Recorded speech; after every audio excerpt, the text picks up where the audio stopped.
রাফিদ অনেক পাওয়ার দেখাতো কলেজে, একদম শিক্ষা দিয়ে দিয়েছে মাফিয়া গার্ল। আচ্ছা বাদ দে এখন ওসব কথা, চল নদীর পাড়ে গিয়ে আড্ডা দিব। ওকে চল। তারপর দুই বন্ধু মিলে চলে গেলাম নদীর পাড়ে। সেখানে গিয়ে দুই বন্ধু বসে বসে আড্ডা মারছি। হঠাৎই নজর পড়লো আমাদের অপোজিটে বসে থাকা একটা মেয়ের দিকে। সে ল্যাপটপ নিয়ে বসে বসে কি একটা যেন করছিল। মেয়েটাকে ঠিক মতন দেখা যাচ্ছে না, কারণ চুলের কারণে পুরো চেহারা ঢেকে আছে। তবে যতটুকু দেখা যাচ্ছে শরীরের অঙ্গ, ততটুকু দেখে বুঝে গেলাম যে মেয়েটার গায়ের রং হুড়পরিদের মতন। এই আকাশ, তুই ওদিক তাকিয়ে কি দেখছিস? আমি কত সময় ধরে বক বক করে চলেছি। আরে দেখ না, সামনে বসে থাকা মেয়েটার দিকে কেমন মগ্ন হয়ে ল্যাপটপে কাজ করছে। আরে এ তো আমাদের কলেজের রামিসা, যে কিনা কলেজের টপার, সবসময় পড়ালেখা নিয়ে মগ্ন থাকে। এখন নিশ্চয়ই ল্যাপটপে পড়ালেখা নিয়ে গবেষণা চলছে। শামিম, তুই একটা জিনিস লক্ষ্য করেছিস মেয়েটার? তার চুলগুলো কত লম্বা লম্বা, আর গায়ের রংটাও পুরো দুধে আলতা। হ্যাঁ, সে আমি অনেক আগ থেকে জানি, কারণ কলেজের সবাই ওর জন্য পাগল, কিন্তু সে কাউকে পাত্তা দেয় না। সারাদিন পড়ালেখা নিয়ে পড়ে থাকে, তার কাছে এসবের কোনো টাইম নেই। কিন্তু বন্ধু, মেয়েটাকে দেখে না আমার ভিতরে কেমন ঘুটাঘুটি হচ্ছে।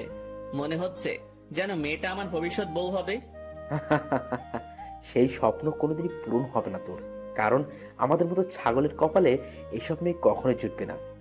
আরে জুটবে কি জুটবে না সেসব পরে দেখা যাবে, কিন্তু এখন চল না ওর সাথে একটু কথা বলে আসি। মনটা না কেমন যেন ছটফট করছে কথা বলার জন্য। আরে ভাই, তোর কি মনে হয় সে আমাদের সাথে কথা বলবে? ভাই তাও চল না প্লিজ। চল। শামিমকে নিয়ে মেয়েটার কাছে চলে গেলাম। মেয়েটার সামনে গিয়ে দাঁড়িয়ে আছি ছায়া মূর্তির মতন, কিন্তু তার যেন আমাদের দিকে কোনো খেয়ালই নেই। সে তার কাজে মগ্ন হয়ে আছে। এই দেখলি, দানবের মতো দুটো মানুষ আমরা তার সামনে এসে দাঁড়িয়ে আছি, কিন্তু আমাদের দিকে কোনো খেয়াল নেই। রামিসা এমনই, কারোর সাথে কথাই বলে না। আরে চুপ থাকতো, আমি কথা বলছি দেখতে থাক। আমি গলায় বড় করে কাশি দিলাম, কিন্তু মেয়েটার কোনো রেসপন্সই দেখতে পেলাম না। মেয়েটা এখনো তার কাজে মগ্ন। এবার শরম লজ্জা ভেঙে সোজা ডাক দিলাম, এই যে শুনছেন। মেয়েটা আমার ডাক শুনে ল্যাপটপ থেকে মাথা তুলে তাকালো। এতটা সময় মেয়েটার চেহারা দেখা যাচ্ছিল না, কিন্তু এখন সে আমাদের দিকে তাকানোই পুরো স্পষ্ট দেখা যাচ্ছে চেহারা। মেয়েটাকে দেখে পুরো শরীর ঠান্ডা হয়ে গেল আমার। ও আল্লাহ, এটা তো মেয়ে না, এটা তো পরিপালক থেকে ভুল করে নেমে আসা কোনো হুটপড়ি। জি বলুন। আমি মেয়েটার দিকে চোখ বড় বড় করে তাকিয়ে আছি। আমার তো পুরো দুনিয়াদারি যেন নিমিষেই থমকে গেল। আমি চুপচাপ তাকিয়ে আছি মেয়েটার দিকে। তখনই সাইড থেকে শামিম ধাক্কা দিয়ে বলল, আরে আকাশ, তুই কোথায় হারিয়ে গেলি? হ্যাঁ, শামিমের কথায় হুঁশ ফিরে আসলো। না না, আমি এখানে আছি, কোথাও হারাইনি। না হারালে বোবার মতন ওর দিকে ড্যাব ড্যাব করে তাকিয়ে আসিস যে। শামিম কথা শেষ না করতেই পাশ থেকে মেয়েটা আবার বলে উঠল, জি কিছু বলবেন? না না, কিছু বলবো না, আপনাকে শুধু চেয়ে চেয়ে দেখবো। মানে বুঝলাম না। আরে মানে আপনার সাথে একটু কথা বলতে চাই। জি বলুন, বললাম তো। আপনার পাশে কি একটু বসা যাবে? আগে পাশে বসে কি করবেন? কি বলতে এসেছেন সেটা বলে প্লিজ চলে যান। আমি এখন পড়া নিয়ে একটু বিজি আছি। আচ্ছা থাক, তাহলে অন্য একদিন বলবো। আচ্ছা। মেয়েটা আবার ল্যাপটপে মাথা গুজে দিল, আর আমি বোকার মতন সেখানে ঠায় দাঁড়িয়ে আছি। আমার যেন ভ্রুমি কাটছে না। মেয়েটাকে দেখার পর থেকে পুরোপুরি মাতাল হয়ে গেছি আমি। এই আকাশ, চল এবার। না আমি যাব না, তুই যা। মানে কি আকাশ, এখানে দাঁড়িয়ে দাঁড়িয়ে কি করবি শুনি? মেয়েটাকে তাকিয়ে তাকিয়ে দেখবো। আকাশ, তোর মাথা কি খারাপ টারাপ হয়ে গেল নাকি? কি সব আবল তাবল বলছিস? হ্যাঁ হ্যাঁ, হয়তো হয়ে গেছে। ওহ আল্লাহ, কোন পাগলের পাল্লায় পড়লাম আমি। আচ্ছা শামিম, একটা কথা বলি। হ্যাঁ বল। আমার না মেয়েটাকে কোলে উঠিয়ে নিয়ে কাজী অফিসে দৌড় দিতে মন চাচ্ছে। ইচ্ছে করছে এখনই বউ বানিয়ে ফেলি মেয়েটাকে। একটা ঠাটিয়ে লাগিয়ে দিব তোর গালে, বেটা ফাজিল।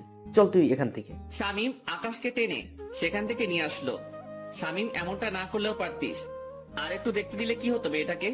একদম চুপ তুই, কি সব পাগলামো শুরু করছিস? আকাশ, মাথায় তার কি ছিঁড়ে গেছে নাকি তোর? হ্যাঁ দেখ বেটা, তুই আমার মনের দুঃখ বুঝলি না। থাক তুই, আমি বাসায় গেলাম। শামিমকে ফেলে রেখে সেখান থেকে সোজা বাসায় চলে আসলাম। বাসায় এসে ব্যাগ রেখে ওয়াশরুমে চলে গেলাম। একটু পর ওয়াশরুম থেকে বের হয়ে না খেয়ে সোজা শুয়ে পড়লাম। মেয়েটাকে দেখার পর থেকে যেন খাওয়া দাওয়ার সমস্ত রুচি উঠে গেছে আমার। বিছানায় শুয়ে শুয়ে মেয়েটার কথা ভাবতে লাগলাম। মেয়েটাকে নিয়ে ভাবতে ভাবতে কখন যে ঘুমিয়ে গেছি আল্লাহ জানে। এক ঘুমে রাত হয়ে যায়, তাও ঘুম ভাঙেনি আমার। শামীম ফোন দিয়ে ঘুম ভাঙিয়েছে। আকাশ, তুই কি করছিস রে? আরে ঘুমাচ্ছি। হ্যাঁ, এমনটাই করবি। এদিকে দুনিয়াদারি পুরো ধ্বংস হয়ে যাচ্ছে আর তুই পরে পরে ঘুমাচ্ছিস, বেটা বলদ। আরে কি হয়েছে? তাড়াতাড়ি ইউটিউব ওপেন কর। একটা চ্যানেল থেকে মাফিয়াকার লাইভ এসেছে, আমি তোকে লিংক দিয়ে দিচ্ছি। কি? তাড়াতাড়ি লাফ দিয়ে বিছানা ছেড়ে উঠে পড়লাম। তারপর ফোনের ডাটা অন করে শামীমের দেওয়া লিঙ্কটা থেকে ইউটিউবে প্রবেশ করলাম। ইউটিউবে প্রবেশ করতেই দেখি মাফিয়া গার্ল লাইভে এসেছে। চেহারা দেখা যাচ্ছে না, পুরো মুখ ঢাকা তার। আর তার থেকে বড় কথা, মেকানিক্যাল একটা অটো ভয়েস থেকে সে লাইভে এসেছে। দেখুন, সবার উদ্দেশ্য করেই বলছি, আমাকে ধরা তো দূরের কথা, সেসব কিছু নিয়ে চিন্তা করলেও ঘাট থেকে মস্তক আলাদা করে দিব আমি। আর আজকে লাইভে আসার উদ্দেশ্য হলো নেতা রাফিদের ব্যাপারে কিছু জানানোর আছে আপনাদেরকে। রাফিদ এখনো জীবিত, কিন্তু আজ তার শেষ দিন। আগামীকাল শহরের যে কোনো এক স্থানে রাফিদের লাশ আমি ফেলে রেখে যাব। তার লাশ উদ্ধার করে নিয়ে যাওয়ার অনুরোধ রইল ডিবি পুলিশের কাছে। আর সর্বশেষে আমি আবারও বলছি, মাফিয়া গার্লের সন্ধান কেউ করতে যাবেন না, তাহলে কিন্তু রক্তের বন্যা বয়ে যাবে দেশে। তারপর ধুম করে লাইভ কেটে দিল। মাফিয়া গার্লের সাহস দেখে শুধু অবাক হচ্ছি। না, মাফিয়া গার্লকে যে করেই হোক আমি খুঁজে বের করব। মাফিয়া গার্লের এই লাইভ পুরো দেশে ভাইরাল হয়ে গেল। এক লাইভে যেন পুরো আতঙ্ক ছড়িয়ে গেল মানুষের মনে। সবার মুখে মুখে মাফিয়া গার্ল আর মাফিয়া গার্ল। কে এই মাফিয়া গার্ল? সবার একটাই প্রশ্ন। একটু পর চ্যানেল আর লাইভটা কেটে দিল মাফিয়া গার্ল। পুরো সবকিছু সে ভ্যানিশ করে দিয়েছে। পুরোপুরি উদাও হয়ে গেল সমস্ত কিছু। কিন্তু সবার মুখে মুখেই মাফিয়া গার্লের নাম ছড়িয়ে গেছে। ফেসবুক, টুইটার যেখানেই যাই সেখানেই মাফিয়া গার্ল নিয়ে পোস্ট। বাপরে বাপ, এটা কি মেয়ে নাকি মানুষরূপী কোনো চিতাবাঘ? আল্লাহ ভালো জানে। এসব নিয়ে ভাবতে ভাবতে আরো কিছু সময় চলে গেল। না, এসব নিয়ে এখন আর ভাবা চলবে না, আগে গিয়ে কিছু খেয়ে নেই। বিছানা ছেড়ে উঠে পড়লাম। তারপর হাত মুখে পানির ছিটা দিয়ে এসে কিছু খেয়ে নিয়ে আবারও ঘুমিয়ে পড়লাম। সকালবেলা ঘুম ভাঙলো ফোনের আওয়াজে। কে যেন কিছু একটা মেইল করেছে। ঘুমের ঘরে ফোনটা হাতে নিয়ে মেইলটা ওপেন করলাম। দেখলাম একটা ভয়েস মেইল। ভয়েসটা প্লে করলাম। প্লে করতেই আমার পুরো হুশ উড়ে গেল। আমি এক লাফ দিয়ে সোজা বিছানা ছেড়ে উঠে দাঁড়িয়ে গেলাম। মাফিয়া গার্লের সেই ভয়ঙ্কর আওয়াজে কেউ আমায় মেইল করেছে। বৎস, আমার অস্তিত্ব তালাশ করতে যেও না। আমার অস্তিত্ব তালাশ করতে গেলে নিজের অস্তিত্বই হারিয়ে ফেলবে। ভয়েসটা শুনে থতমত খেয়ে গেলাম। এটা কি করে সম্ভব? মাফিয়া গার্ল আমায় ভয়েস মেইল করেছে। শুধু তাই নয়, আমি মাফিয়া গার্লের তালাশ করছি সেটা সে জানলো কি করে? বাপরে বাপ, কি ডেঞ্জারাস মেয়ে রে বাবা! আমায় মেইল করে শাসায়। মাথায় তো কিছুই কাজ করছে না ভয়েসটা শোনার পর থেকে। কিন্তু আমি তো থেমে থাকবো না। আমি মাফিয়া গার্লের খোঁজ বের করে ছাড়বো। সে যত বড় মাফিয়াই হোক না কেন, আমি আকাশও কম না। চুপসে আছি বলে আমাকে ভয় পেতে হবে এমন কোনো কিছুই নয়। মাফিয়া গার্লও জানে না যে আমি কত বড় খেলোয়াড়। যেদিন আমি খেলতে নেমে যাব সেদিন এমন মাফিয়া গার্ল পথে পথে হোঁচট খেয়ে মরবে। এসব নিয়ে চিন্তা ভাবনা করছি। তখনই দেওয়াল ঘড়িটায় 9টা অ্যালার্ম বেজে উঠল। ও আল্লাহ, 9টা বেজে গেছে কখন? আমার তো কলেজ যেতে হবে। তাড়াতাড়ি বিছানা ছেড়ে উঠে পড়লাম। তারপর ফ্রেশ হয়ে হালকা পাতলা কিছু নাস্তা করে কলেজের উদ্দেশ্যে রওনা হলাম। হেঁটেই রওনা হয়েছি। আরে ধুর, আমার পরিচয় দিতে তো ভুলেই গেছি সবাইকে। চলেন পরিচয় পর্বটা শেষ করে ফেলি। আমি বরাবরের মতোই আকাশ, আপনাদের সাথে আছি। পড়াশোনার সুবাদে শহরে আলাদা বাসা নিয়ে থাকি। আর পুরো পরিবার, বাবা মা, ছোট বোন অন্য শহরে থাকে। আমি ইচ্ছা করেই এই কলেজে অ্যাডমিশন নিয়েছি। ইচ্ছা করে বলতে একটা রিজন আছে এই কলেজে অ্যাডমিশন নেওয়ার, সেটা গল্পের সাথে থাকলে জেনে যাবেন। সো এবার গল্পে ফেরা যাক। কলেজে পৌঁছে গেলাম। কলেজে পৌঁছাতেই দেখি গতকালে সেই রামিসা মেয়েটা গাছতলায় বসে বসে বই একটা হাতে নিয়ে পড়ছে। কোনো কিছু না ভেবে মেয়েটার দিকে এগিয়ে গেলাম, কারণ এখনো ক্লাস শুরু হয়নি। আর ক্লাস হবে কিনা সেটাও সন্দেহ। মেয়েটার কাছে গিয়ে দাঁড়িয়ে আছি। মেয়ে আমায় দেখে আজ নিজ থেকে কথা বলল। কালকের বিষয়টা নিয়ে কিছু বলতে আসছেন বুঝি? না, তেমন কিছু না। মানে হ্যাঁ, মেয়েটার এমন ধারা কথা শুনে কি বলবো, সবটাই গুলিয়ে গেছে। তো বলুন। আচ্ছা, আপনার সাথে কি ফ্রেন্ডশিপ করা যাবে? না, ফ্রেন্ডশিপ করা যাবে না, কারণ আমি কোনো ছেলের সাথেই চলাফেরা করি না। প্লিজ না করিয়েন না। আমি কিন্তু একদম বাজে ছেলে না। তাও আমি পারবো না। তবে হ্যাঁ, পড়ালেখা নিয়ে টুকটাক কথা বলার প্রয়োজন হলে বলতে পারবেন। আচ্ছা ঠিক আছে। কিন্তু আপনাকে তো কলেজে নতুন মনে হচ্ছে। হ্যাঁ আমি নতুন, 1 মাস আগে অ্যাডমিশন নিয়েছে এই কলেজে, অন্য কলেজ থেকে ট্রান্সফার হয়ে, তবে রেগুলার হয়েছি 1 সপ্তাহ হবে। কোন ইয়ারে অ্যাডমিশন নিয়েছেন? 2nd ইয়ারে। আপনি? ও, আপনিও তাহলে আমার সেম ক্লাস। তার মানে আপনিও 2nd ইয়ারে পড়েন? হ্যাঁ। আচ্ছা, এখন আমি একটু বিজি, পড়া নিয়ে আপনার সাথে পরে কথা হবে, কেমন? আচ্ছা ঠিক আছে, সে না হয় পরে কথা বলবো, কিন্তু একটা কথা, আমরা যেহেতু একই ইয়ারের, তাহলে তুমি করে বলা যায়। আমি আপনি ডেকেই মজা পাই। আচ্ছা ঠিক আছে, যেমনটা আপনার মর্জি। সেখান থেকে চলে আসলাম। বাপরে বাপ, কি মেয়ে! ভাও এই দিচ্ছে না। আমার মনে জলে আগুন, আর সে বাজায় সাপের বিন। তবে সমস্যা নেই, তোমায় তো আমি নিজের করেই ছাড়বো। তোমায় নিজের মনে ফিক্সড করে নিয়েছি, বিয়ে করলে তোমায় করব। সেখান থেকে আসতে না আসতেই শামীম কলেজের গেট দিয়ে প্রবেশ করলো। কিরে, তুই এখন এলি? এই তো একটু আগে। আচ্ছা চল ক্যান্টিনের দিকে যাই। কলেজের পরিবেশ দেখে তো মনে হচ্ছে না যে আজ ক্লাস হবে। আমারও তাই মনে হচ্ছে। চলো তাহলে ক্যান্টিনেই যাই। তারপর দুজন মিলে ক্যান্টিনে চলে গেলাম। কলেজে যেদিন অ্যাডমিশন নিয়েছি সেদিনই শামীমের সাথে আমার পরিচয় হয়েছে। অল্প কয়েকদিনে খুব ভালো বন্ধু হয়ে উঠেছি আমরা। 2 বন্ধু মিলে ক্যান্টিনে বসে বসে কফি খাচ্ছিলাম। তখনই আশেপাশের লোকজন সবাই একদিকে দৌড়ে ছুটে যাচ্ছে। একজনকে ডেকে জিজ্ঞেস করলাম, ভাই কি হয়েছে, আপনারা এভাবে দৌড়াচ্ছেন কেন? আরে ভাই, আপনারা কোন দুনিয়ায় থাকেন? হ্যাঁ, যে কোনো কিছুই বলতে পারেন না? ভাই এই দুনিয়াতেই আছি, কিন্তু কি হয়েছে সেটা তো বলবেন। আরে মাফিয়া গাল রাফিদকে মেরে ওর লাশ চৌরাস্তার মোড়ে লটকে রেখে দিয়ে গেছে। লোকটার কথা শুনে মাথায় বড়সড় একটা বাজ পড়লো। মাফিয়া গার্ল সত্যি তাহলে রাফিদকে মেরে ফেলেছে? শামীম চল তো তাড়াতাড়ি। হ্যাঁ চল। শামীমকে নিয়ে তাড়াতাড়ি চৌরাস্তার মোড়ে চলে গেলাম। সেখানে গিয়ে দেখি কয়েক হাজার মানুষ একত্রে জমা হয়েছে, আর চৌরাস্তার মোড়ে একটা বড় গাছের উপরে রাফিদের লাশ ঝুলছে। রাফিদের লাশ দেখে নিজেরই কলিজা কেঁপে উঠলো। একটা মেয়ের পক্ষে কি করে সম্ভব এটা?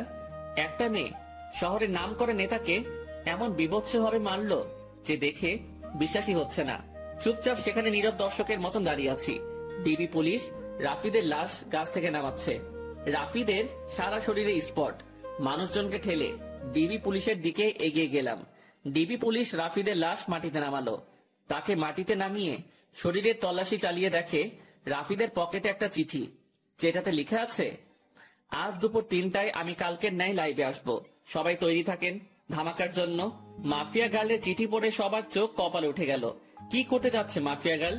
রাফিদকে তো মেরে ফেলেছে, আবার কি নতুন করে ধামাকা দিবে সে? না, আজ লাইভ দেখতে হবে। এদিকে ডিবি পুলিশ সবার স্থান ত্যাগ করতে বলল। সবাই যে যার মতন চলে গেল। আমিও চলে আসলাম বাসায়। কলেজের দিকে আর গেলাম না। বাসায় এসে 3টা বাজার অপেক্ষা করছি। দুপুর 3টা বাজতে আর 2 মিনিট বাকি। তখনই মাফিয়া গার্লের সেই ইউটিউব লিংকে ক্লিক করলাম, আর চ্যানেলটা ওপেন হয়ে গেল। 3টা বেজে গেছে, আর সাথে সাথে চ্যানেলটা থেকে মাফিয়া গার্ল লাইভে চলে আসলো। সে গতকালের ন্যায় মেকানিক্যাল একটা টোন ব্যবহার করে লাইভে এসেছে। আমি জানি আপনারা সবাই আমার লাইভের জন্য অপেক্ষা করছেন, সো অপেক্ষার প্রহর কেটে গেছে, আমি চলে এসেছি। এবার হবে আসল ধামাকা। আপনারা সবাই রাফিদের লাশ তো পেয়ে গেছেন, এবার লিস্টে রয়েছে এসপি ওসমান। তার মরার পালা চলে এসেছে। এসপি ওসমান, মৃত্যুর জন্য তৈরি হয়ে নে। এবার তোকে আমার হাত থেকে কেউ রক্ষা করতে পারবে না। সমাজের আড়ালে লুকিয়ে থাকা সব কটা মুখোশধারীকে এইভাবে ভয়ানক মৃত্যুদণ্ড দিব আমি। কেউ তোদেরকে আমার হাত থেকে বাঁচাতে পারবে না। আর শুনে রাখেন সকলেই, আমি কোনো খারাপ কাজ করছি না, সমাজের নষ্টাগুলোকে বেছে বেছে সাজা দিচ্ছি। এসপি ওসমানের মৃত্যুর পর বাকি টার্গেটের নাম আমি বলে দেব। এসব কিছু আমি সমাজের ভালোর জন্যই করছি। তবে হ্যাঁ, আমার পার্সোনাল একটা মাকসাদ আছে, সেটা হলো আমি আগুনের সাথে দেখা করতে চাই। এসব করে সে যেন নিজেই আমার কাজকর্ম দেখে আমার সাথে দেখা করে। যতদিন না সে আমার সাথে দেখা করবে ততদিন আমি এই রূপ কাজ করেই যাব। মাফিয়া গার্লের মুখে আগুন নামটা শুনে ভিতরে ছ্যাদ করে উঠল। আল্লাহ, এ তো দেখি উল্টো চক্র। যেখানে মাফিয়া গার্লকে আমি খুঁজছি সেখানে সে উল্টো আগুনের তালাশ করছে। না, মাফিয়া গার্লের খোঁজ বের করতেই হবে, যে করে হোক না কেন। আমি মাফিয়া গার্লকে খুঁজে বের করবই। তবে আগে মাফিয়া গার্লের পরিশেষটা শুনি, সে কি বলতে চাই। আগুন, আপনি যেখানেই আছেন না কেন, আপনি যদি আমার তালাশ না করেন তাহলে এসব কোনোদিনও বন্ধ করব না। আমি একটা কোডিং দিয়ে গেলাম আমার। 2244। এই কোডিংটা আপনি ছাড়া কেউ বুঝবে না, সো নিজেই আমার খোঁজ বের করুন। মাফিয়া গার্লের কোডিং শুনে আরো মাথা খারাপ হয়ে গেল। মাফিয়া গার্ল চাইছেটা কি? কিছুই তো মাথায় কাজ করছে না। সে আগুনের সাথে দেখা করতে চায়, তার উপরে আবার সে নিজের লিড কোড ইউজ করছে। মাথা তো পুরো কাজ করা বন্ধ করে দিয়েছে, আর কিছুই যেন ভাবতে পারছি না। মাথা পুরো জ্যাম হয়ে গিয়েছে। মাফিয়া গার্ল লাইভ কেটে দিয়ে বের হয়ে গিয়েছে। এদিকে আমার মাথায় প্যাটার্ন পড়ে গেছে, মস্তিষ্ক পুরো নিস্তেজ হয়ে গেছে আমার। না, আর না, আগে নিজেকে একটু রিল্যাক্স করি, পরে না হয় মাফিয়া গার্লকে নিয়ে ভাবা যাবে। ডাটা অফ করে দিয়ে শুয়ে পড়লাম। এখন একটু ঘুমাবো, পরে না হয় ঘুম থেকে উঠে বিষয়টা নিয়ে ভাবা যাবে। যেমন ভাবা তেমন কাজ, সব চিন্তা একপাশে রেখে ঘুমিয়ে পড়লাম। বিকাল বেলায় ঘুম থেকে উঠে বাহিরে চলে গেলাম। মাথা কেমন যেন ভারী হয়ে আছে। তাড়াতাড়ি কাকুর দোকানে যেতে হবে আমার, না হয় মাথা ঠিক হবে না। ওনার দোকানে গিয়ে চা খেয়ে আগে মাথা ঠিক করতে হবে। কাকুর দোকানে গিয়ে চায়ের অর্ডার করলাম। মাথার জ্যাম মোটামুটি ছুটেছে মনে হচ্ছে। চা খেয়ে শরীরটা চাঙ্গা লাগছে একটু। হ্যাঁ, এবার শান্ত মাথায় ভাবি মাফিয়া গার্লের কথা। আচ্ছা, মাফিয়া গার্ল আমার খোঁজ কেন করছে? কি চাই সে আমার কাছে? আর কেনই বা সে এসব কর্মকাণ্ড করছে? দেশে তো প্রশাসন আছে দুর্নীতিবাজদেরকে শাস্তি দেওয়ার জন্য, তারপরেও কেন মাফিয়া গার্ল আইনের বিপক্ষে যাচ্ছে? হাজারটা প্রশ্ন নিজেকে নিজে ছুড়ে মারলাম। এবার আমার শান্ত মস্তিষ্ক ধীরে ধীরে সব কয়টা প্রশ্নের উত্তর খোলাসা করতে লাগলো। দেখো, দেশে যে অবস্থা তা কোনোদিন শুধরাবে না।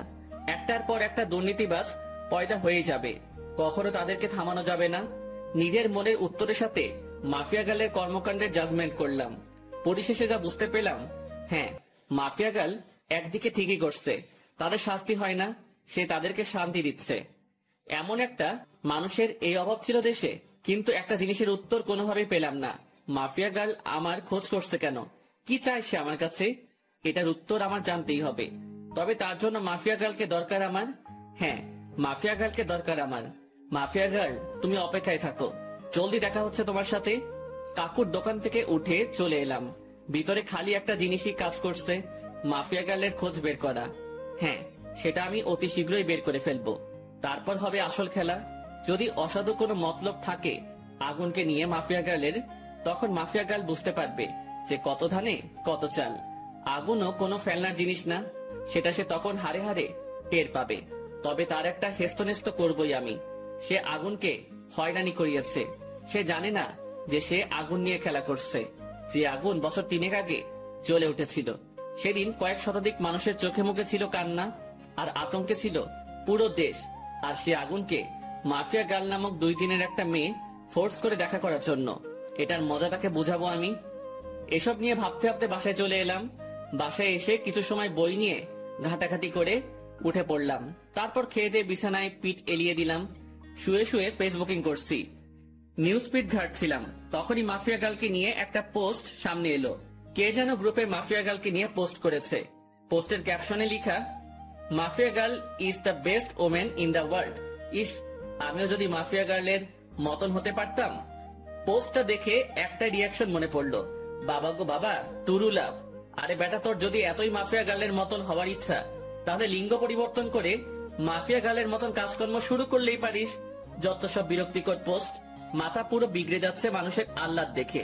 কি যে পেয়েছে মানুষ মাফিয়া গার্লকে নিয়ে, আল্লাহ। যেখানে যাই সেখানেই মাফিয়া গার্ল আর মাফিয়া গার্ল, পুরো ডিসকাস্টিং। বাঙালি কিছু একটা পেলেই ভার্চুয়াল জগতে তোলপাড় শুরু করে দেয়, বিশেষ করে ফেসবুকে। বিরক্ত নিয়ে ফেসবুক থেকে বের হয়ে আসলাম। তারপর ঘুমিয়ে গেলাম। পরের দিন সকালবেলায় উঠে কলেজে চলে গেলাম। কিন্তু আমি আমার খোঁজ চালু করে দিয়েছি। মাফিয়া গার্লের খোঁজ করতে করতে 2-1 দিন কেটে গেল। অনেক চেষ্টা চালিয়েছি মাফিয়া গার্লের খোঁজ বের করার, কিন্তু কোন রকমেই খোঁজ বের করতে পারলাম না। কিন্তু আমি হাল ছাড়বো না। তবে একটা কথা, আমি যদি পাওয়ার খাটাই তাহলে ঘন্টা খানিকের মধ্যে মাফিয়া গার্লের খোঁজ পেয়ে যাব আমি। কারণ আমার জন্য কোনো কিছুই অসম্ভব নয়।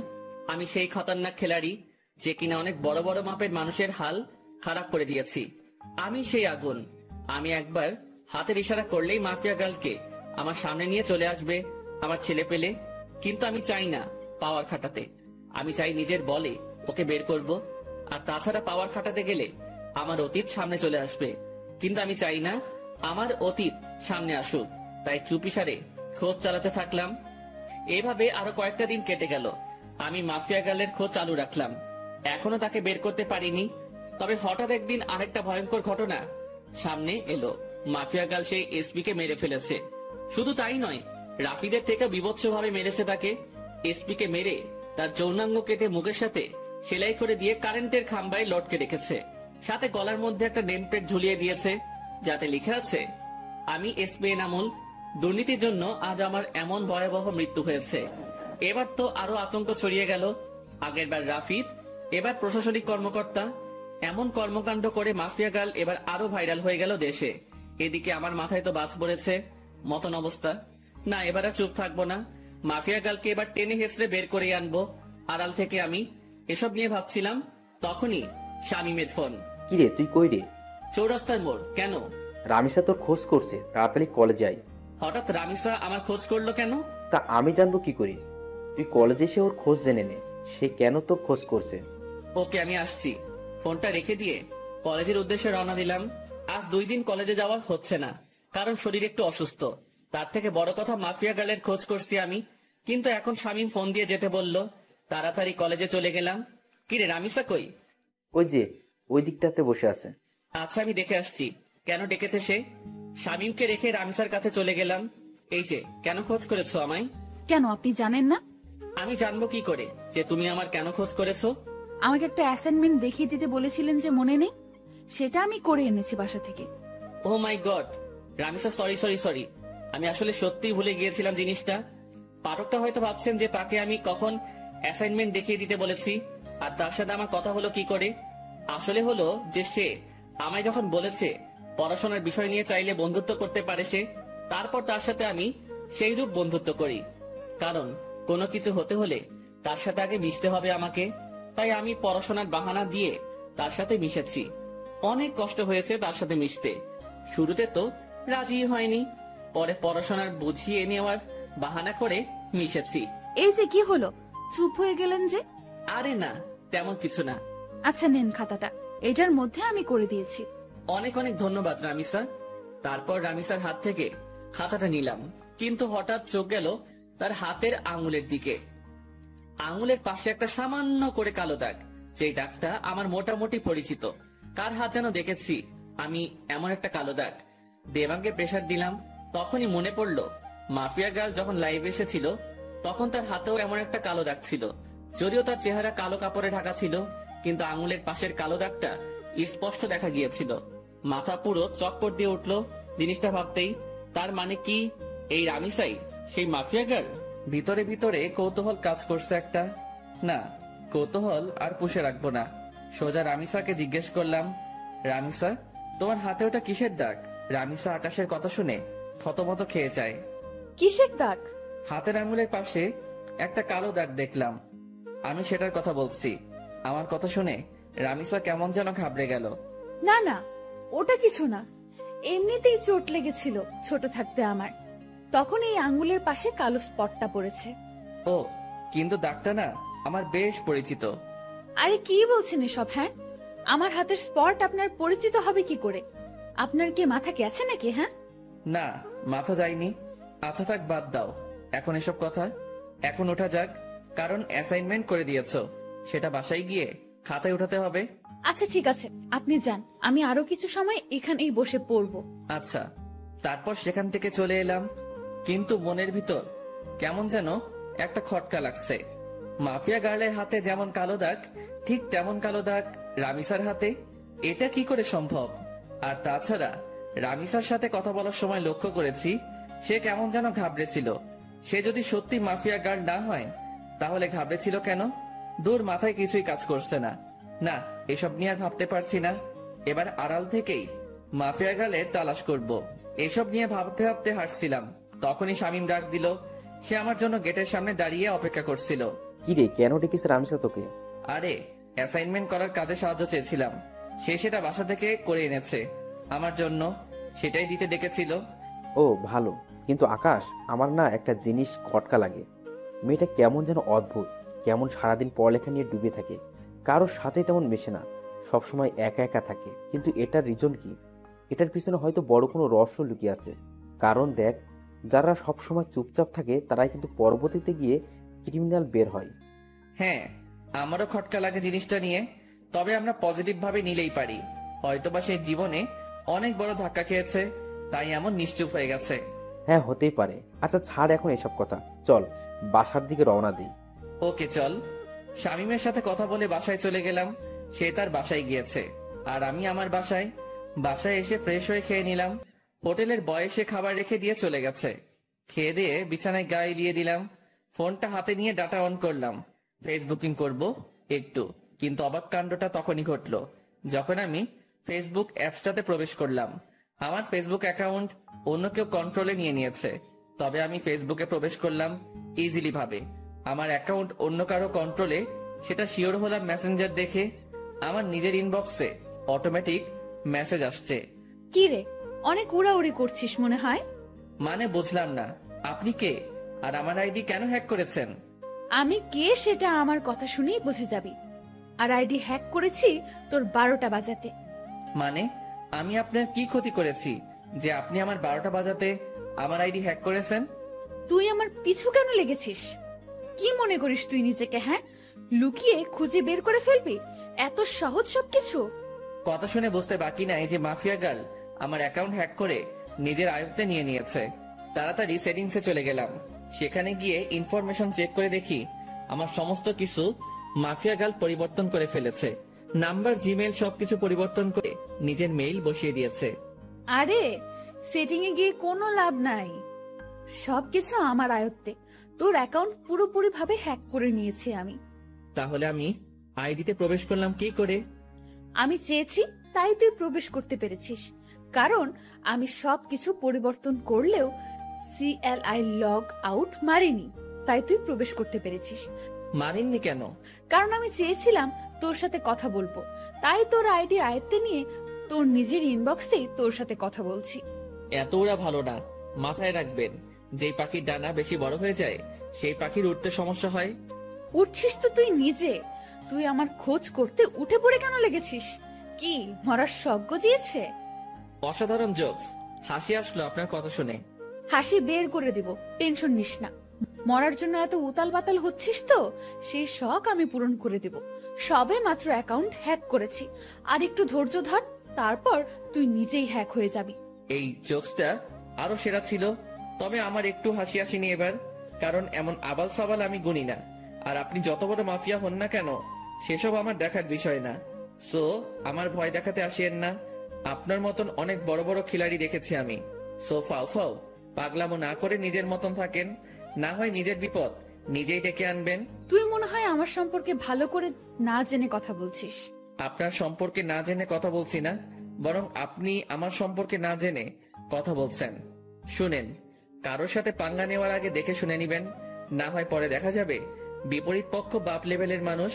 সব বুঝে শুনে পাঙ্গা নেন। বাপ না চিনে পাঙ্গা নিতে আসবেন তো সোজা বাসমারা খাবেন।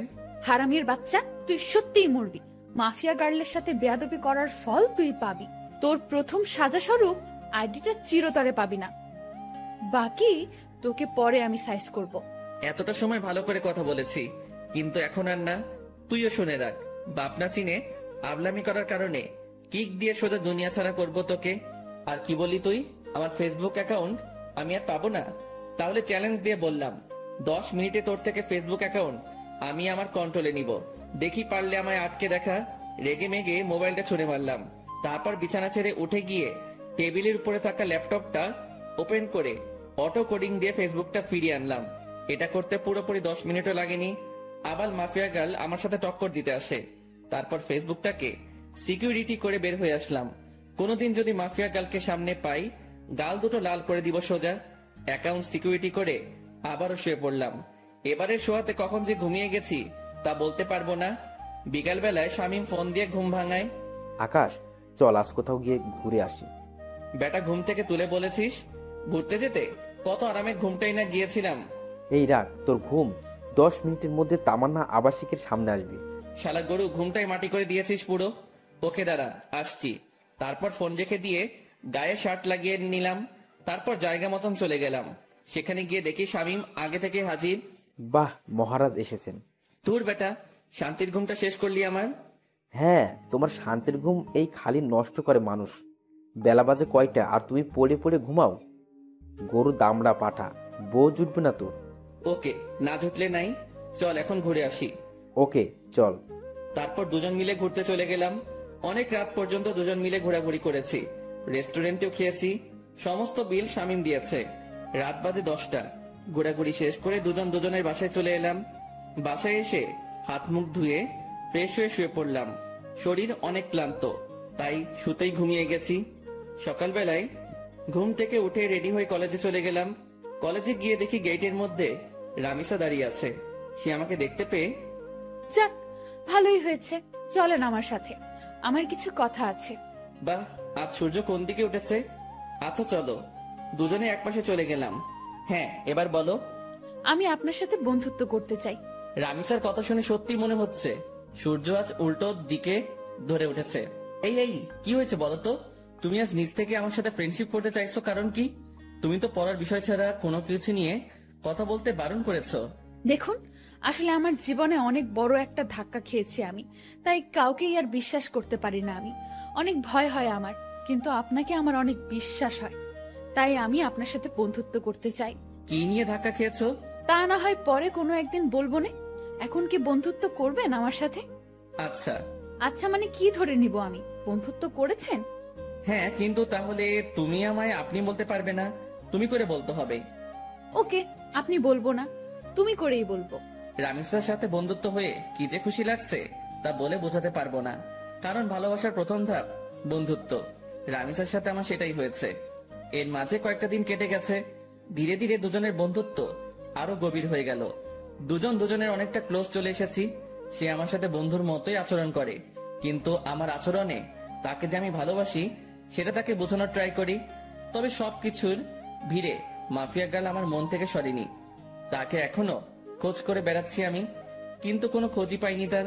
তবে রামিসাকে আমার কিছুটা সন্দেহ হয়, কারণ তার হাতের কালো দাগটা মাফিয়া গার্লের সাথে মিলে। কিন্তু তাকে কখনো আমি কিছু জিজ্ঞেস করিনি, কারণ সে যদি না হয় পরে আরেক বিপাকে পড়তে হবে আমাকে। তবে যেদিন সত্যি মাফিয়া গার্লের খোঁজ পাবো সেদিন তাকে ধরবো। সেটা যদি রামিসাও হয় তাহলেও তাকে ধরবো। এইভাবেই দিন কাটতে থাকে। একদিন সকালবেলা ঘুম থেকে উঠে কলেজে যাওয়ার জন্য ফ্রেশ হচ্ছি। ব্রাশ হাতে নিয়ে ওয়াশরুমে দাঁড়িয়ে দাঁড়িয়ে দাঁত ব্রাশ করছিলাম। হঠাৎই ওয়াশরুমের আয়নায় কিছু একটা চোখে পড়লো। ভালো করে লক্ষ্য করে দেখলাম আমার পিছন বরাবর মাস্ক পরে কেউ একজন দাঁড়িয়ে আছে। মাস্ক আর চেহারার আকৃতি দেখে বুঝতে বাকি রইল না আমার যে আমার পিছনে মাফিয়া গার্ল দাঁড়িয়ে আছে। আজ মাফিয়া গার্লের শেষ দিন, কেমন ঘটিয়ে দিব আজ মাফিয়া গার্লের।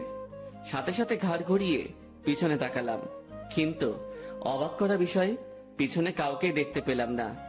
মিনিটের মধ্যে মাফিয়া গার্ল যেন কোথায় হাওয়া হয়ে গেল। কিরে, গেল কোথায় সে? সারা ওয়াশরুম চোখ বুলিয়ে দেখতে লাগলাম, কিন্তু কোথাও মাফিয়া গার্লকে দেখতে পেলাম না। মিনিটের মধ্যে কোথাও উধাও হয়ে গেলাম মাফিয়া গার্ল। মাথায় তো কিছু খেলছে না। চার দেওয়ালের মাঝ থেকে হাওয়া কি করে হয়ে গেল সে? মাফিয়া গার্ল কি সত্যি এখানে এসেছিল, না আমি চোখে ধাঁধা খেয়েছি? নিজেকে চিমটি কেটে দেখলাম, না সত্যি তো এখানে কেউ নাই। তার মানে আমি ধাঁধা খেয়েছি। ওফ আল্লাহ, এই মাফিয়া গার্লকে যে আমি কি করব তা আমি নিজেও জানি না। খালি সময়ের অপেক্ষায় আছি, সময়টা হোক একবার। তারপর তাড়াতাড়ি ফ্রেশ হয়ে বের হয়ে এলাম ওয়াশরুম থেকে। তারপর নাস্তা করে কলেজের উদ্দেশ্যে রওনা হলাম। কলেজে পৌঁছে রামিসার সাথে ক্লাসে চলে গেলাম। শামীম আজ কেন জানি কলেজে আসেনি। আমি আর রামিসা ক্লাস শেষ করে আড্ডা দিতে বসলাম একটা নির্জন জায়গায়। আচ্ছা আকাশ, তোমায় একটা কথা বলি আমি। হ্যাঁ বলো। আচ্ছা, কোনোদিন যদি আমার সম্পর্কে এমন কোনো কিছু শোনো তুমি, যেটা তুমি কোনোদিন আমার থেকে এক্সপেক্ট করোনি। মানে কি, বুঝলাম না। আরে তেমন কিছু না, এমনিই বলো যে তখন তোমার রিয়াকশন কেমন হবে। অবাক করা কোনো কিছু শুনলে তো অবাকই হব, কিন্তু কি শুনবো সেটা তো বলো। আরে বললাম তো তেমন কিছু না, এমনি মনে হলো কথাটা মনের মধ্যে, তাই জিজ্ঞেস করলাম। রামিসা, তোমার একটা কথা বলি প্লিজ, আমার থেকে কখনো কোনো কথা লুকিও না তুমি, কারণ তুমি জানো না যে তোমার জন্য আমার মনে কতটুকু জায়গা রয়েছে। না, লুকাবো না কোনো কথা। আচ্ছা রামিসা, আরেকটা কথা, আমি চাই তুমি আমার সাথে সারা জীবন থাকো। সারা জীবন কি করে থাকবো? আজ না হয় একই সাথে পরি দেখে এতটা মিল মহব্বত, কিন্তু একদিন না একদিন তো ছেড়ে যেতেই হবে। রামিসার কথা শুনে কলিজাটা মোচড় মেরে উঠল। আমি যেন কথাটা শোনার জন্য প্রস্তুত ছিলাম না।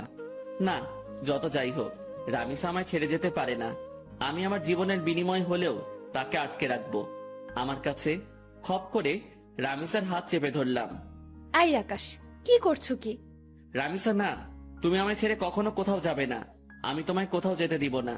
যেদিন তোমায় প্রথম দেখি সেদিনই ভালোবেসে ফেলি তোমায়। প্লিজ, তুমি আমায় ছেড়ে কোথাও যাবে না। আই আকাশ, তোমার কি মাথা টাথা খারাপ হয়ে গেল নাকি? কি সব আবল তাবল বকতেছো? না, আমার মাথা খারাপ হয়নি। Ramisa, I love you. আমি তোমায় সত্যি অনেক বেশি ভালোবাসি। আকাশ, তোমার সত্যিই মাথা খারাপ হয়ে গেছে। তুমি আমার ব্যাপারে কোনো কিছুই জানো না, তা না জেনেও পাগলামি করছো। যখন সবটা জানবে তখন তুমি আমার চেহারাও দেখতে চাইবে না। না, আমি এত কিছু শুনতে চাই না। আমি ব্যাস তোমাকে চাই, আর কিছু দেখার সময় নেই আমার। আকাশ, আমায় তুমি ক্ষমা করো। আমি তোমাকে ভালোবাসতে পারবো না। তবে হ্যাঁ, তোমার ব্যাপার নিয়ে ভেবে দেখব।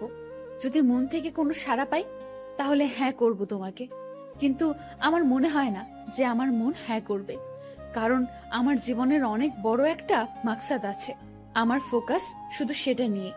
এর মধ্যে নতুন করে প্রেম ভালোবাসা জন্ম নেবে না কখনো। রামিসা কি সব মাকসাদের কথা বলছে?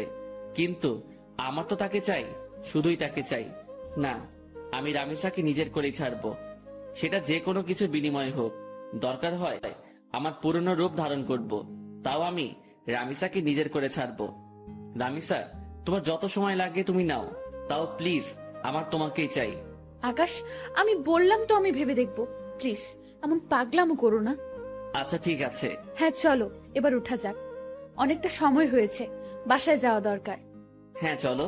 তারপর রামিসাকে বিদায় দিয়ে বাসায় চলে আসলাম। বাসায় এসে ফ্রেশ হয়ে খেয়ে দিয়ে নিত্যদিনের রুটিন ফ্লো করলাম। শুয়ে শুয়ে কিছুটা সময় ফেসবুকিং করব, তারপর ঘুমিয়ে পড়ব। আজকেও একটা অবাক করা কাণ্ড ঘটলো ফেসবুকে ঢোকার সাথে সাথে।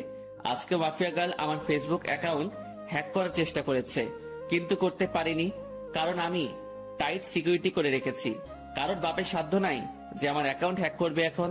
তৎক্ষণাৎ একটা মেইল আসলো মাফিয়া গার্ল নামক একটা ব্ল্যাঙ্ক জিমেইল থেকে।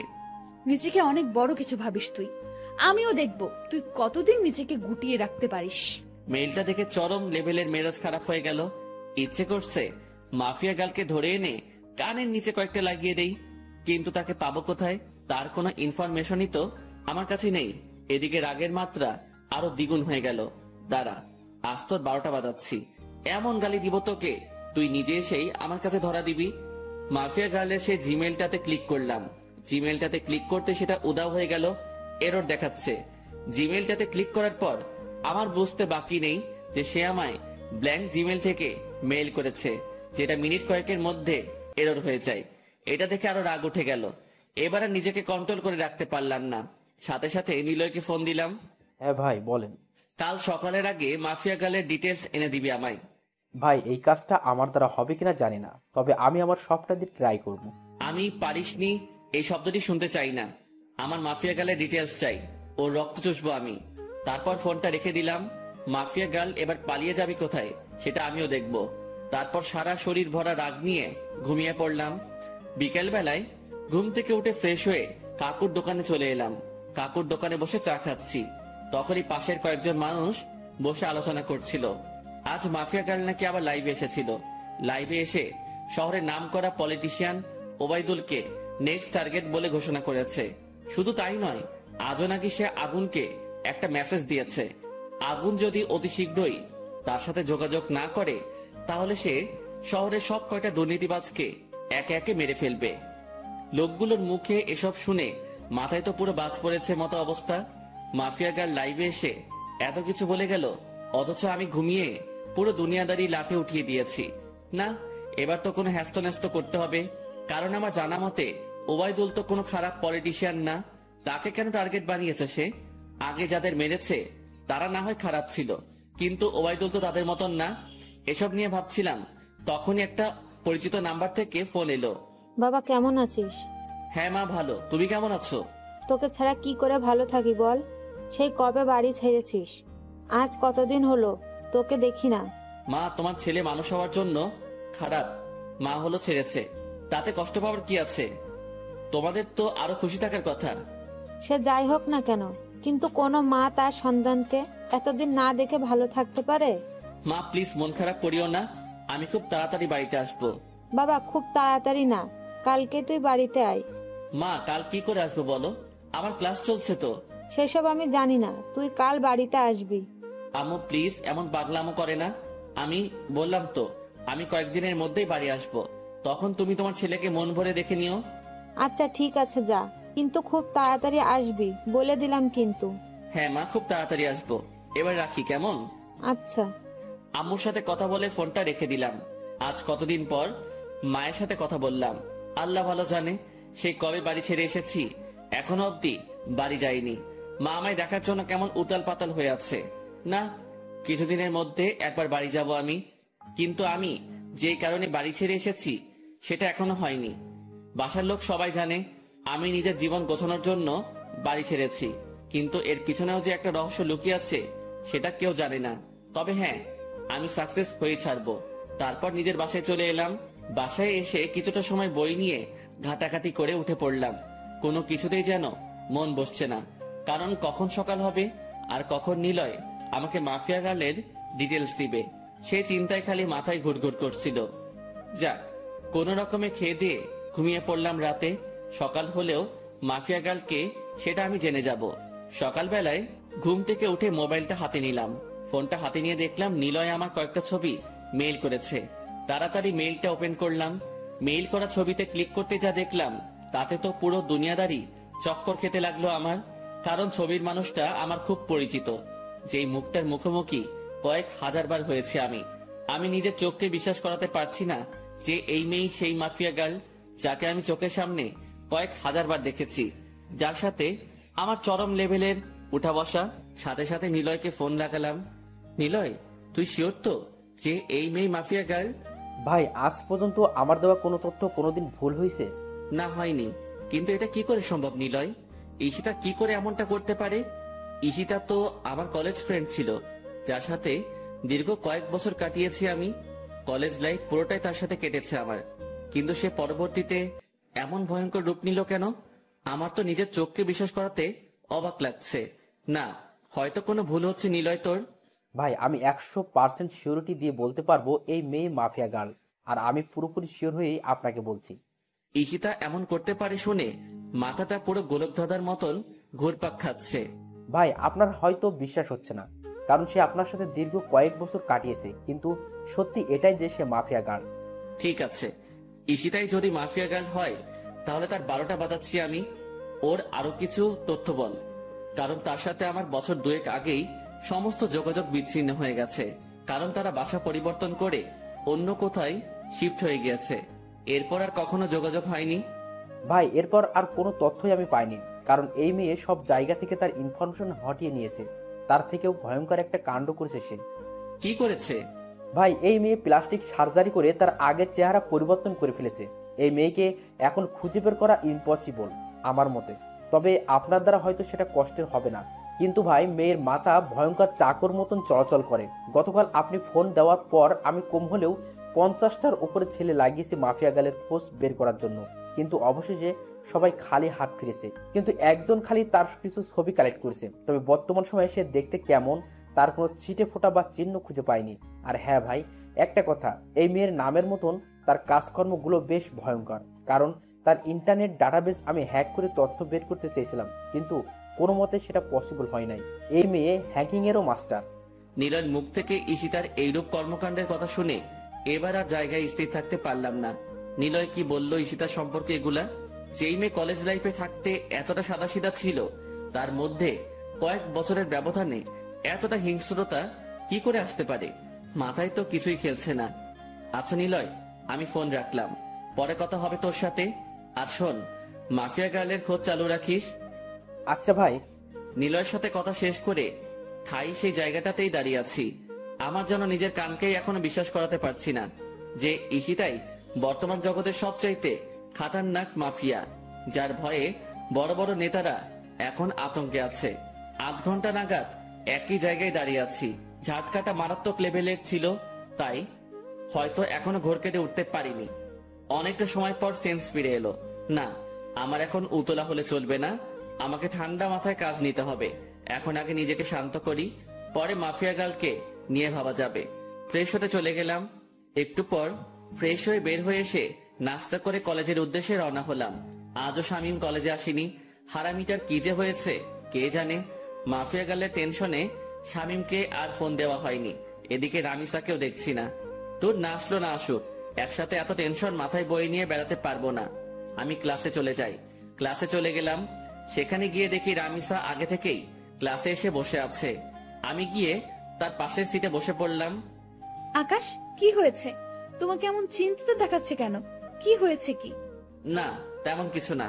তেমন কিছু না বললে তো আর সমাধান হবে না। তোমার চেহারায় স্পষ্ট ফুটে উঠছে যে তুমি কিছু একটা নিয়ে বেশ চিন্তিত। কি হয়েছে বলো আমায়? নাকি আমার বিষয়টা নিয়ে টেনশন করছো?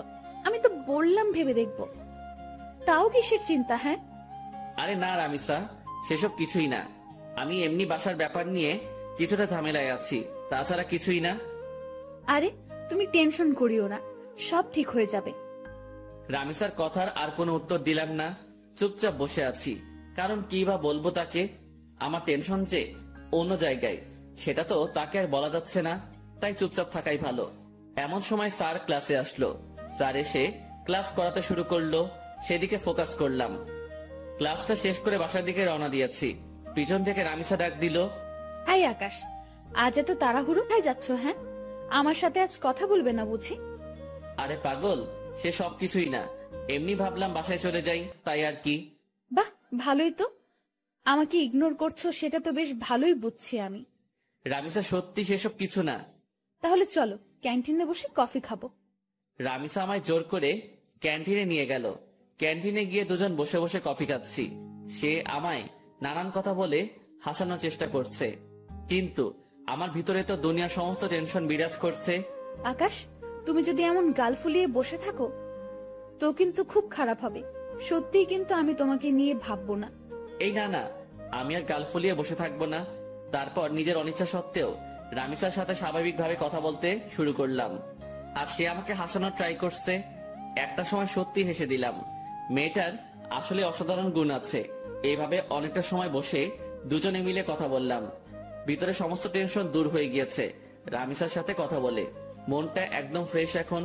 তারপর দুজনেই উঠে পড়লাম ক্যান্টিন থেকে। অনেকটা সময় তো বসলাম, এবার বাসায় যাওয়া দরকার।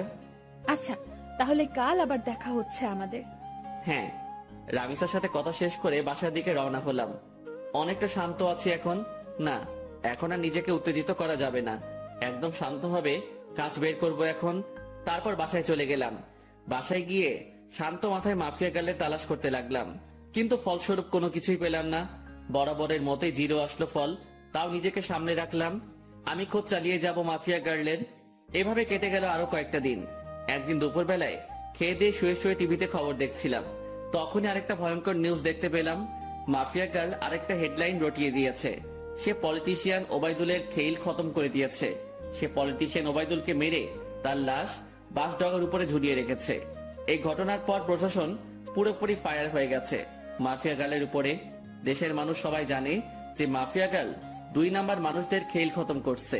কিন্তু তারপরেও প্রশাসন তো আর চুপ থাকতে পারে না। কারণ সাজা দেওয়ার হলে দেশের প্রশাসন দিবে। দেশে আইন কানুন বলতেও অনেক কিছু রয়েছে, কেউ তো আর তার ঊর্ধ্বে যেতে পারে না। প্রশাসন পুরো হাত পা বেঁধে নেমেছে মাফিয়া গার্লকে খোঁজার জন্য। এবার হয়তো একটা হেস্তনেস্ত করেই ছাড়বে প্রশাসন, কিন্তু আমিও তো হাল ছাড়ার মানুষ না। প্রশাসন মাফিয়া গার্লকে খুঁজে বের করার আগে আমি তাকে খুঁজে বের করব, কারণ আমার তাকে আগে চাই। তাড়াতাড়ি নিলয়কে ফোন দিলাম আবার। সে হয়তো কোনো ক্লু দিতে পারবে আমায়। এতদিনে হয়তো কিছু হলেও হাতে এসেছে তার। ভাই দুঃখিত, এখনো আমি মাফিয়া গার্লের কোনো খোঁজ পাইনি, আর আমার মনে হয় না যে আমি তার কোনো খোঁজ বের করতে পারবো। আচ্ছা ঠিক আছে, তাও তুই খোঁজ জারি রাখ। তারপর ফোনটা রেখে দিলাম। এবার সত্যি মনে হচ্ছে আমার মাঠঘাট বেঁধে নামতে হবে, কারণ এরপর আর অপেক্ষা করলে প্রশাসনের হাতে মাফিয়া গার্ল ধরা পড়বে। কারণ মাফিয়া গার্ল যত যাই করুক না কেন, সে একটা ভুল কাজ করেছে তার কোড দিয়ে। এটা দিয়ে মাফিয়া গার্লের সন্ধান বের হওয়ার 30% সম্ভাবনা রয়েছে। আমিও হয়তো চেষ্টা করলে বের করতে পারবো, কিন্তু আমার কাছে বর্তমানে এমন ভালো স্পিড ইন্টারনেট নাই। সো আমি আমার চাকুওয়ালা মাথা চালাবো। শান্ত মাথায় ভাবতে থাকলাম শুরু থেকে সবকিছু, আমার খোঁজ কতদূর গিয়েছে সবটাই। আবার পুনরায় ভাবতে লাগলাম যে মাফিয়া গালের খোঁজ করায় কোনো দিকে কমতি রেখেছে কিনা বা কোনো কিছু আমার থেকে ছুটেছে কিনা। তখন মাথায় আসলো রামিসার কথা। তাকে তো শুরুতে আমার একটু সন্দেহ হয়েছিল, কিন্তু এরপর তাকে আর ঘেটে দেখিনি। না, এবার রামিসাকে নিয়ে রিসার্চ করব, কিন্তু কোথা থেকে শুরু করব ভেবে পাচ্ছি না। এর মধ্যে মাফিয়া গাল আবারও লাইভে আসার ডেট দিল। হ্যাঁ, পেয়েছি। এবার মাফিয়া গালে লাইভ করার সময় আমি রামিসার সাথে থাকবো। সে যদি মাফিয়া গার্ল হয় তাহলে তো তখন সে লাইভ করতে পারবে না, বা আমার সাথে সেই সময় থাকতে বাহানা দেখাবে। তখন সেটা দেখেই যা বোঝার বুঝে নিব। পরের দিন মাফিয়া গার্ল আগের টাইমের ন্যায় ঠিক 3টায় লাইভে আসবে বলেছে। এদিকে আমি রামিসাকে ফোন দিয়ে বলেছি যে সে যেন আগামীকাল দুপুর 3টায় আমার সাথে দেখা করে। একটা জরুরি কাজ আছে তার সাথে আমার, তাকে বিশেষ কিছু বলার আছে আমার। সে সরাসরি না করে দেয়। না, কাল দুপুর 3টায় আমার একটা বিশেষ কাজ আছে, তখন তোমার সাথে কোনোভাবেই আমি দেখা করতে পারবো না। রামিসার কথা শুনে খটকা লাগলো মনের ভিতরে। তার মানে কি আমার ধারণাই ঠিক? রামিসাই সেই ক্রিমিনাল যাকে পুরো দেশের প্রশাসন মিলে বাতি লাগিয়ে খুঁজছে। ও মাই গড, মাফিয়া গাল এতদিন আমার চোখের সামনে ছদ্মবেশ নিয়ে ঘুরছে, অথচ আমি তাকে চিনতেই পারিনি। না, এবার একটা হেস্তনেস্ত করতেই হবে। এবার রামিসাকে ধরার পালা এসে গেছে। মাফিয়া গাল এবার পালাবে কোথায় এসব নিয়ে ভাবছিলাম। ঠিক তখনই রামিসা আমাকে আবার ফোন দিয়ে বড়সড় একটা শক খাইয়ে দেয়। আচ্ছা ঠিক আছে আকাশ, আমরা কাল 3টা বাজে দেখা করব। তবে হয়তো আমার কলেজে আসা হবে না কাল, বাসায় কিছু কাজকর্ম বাকি আছে।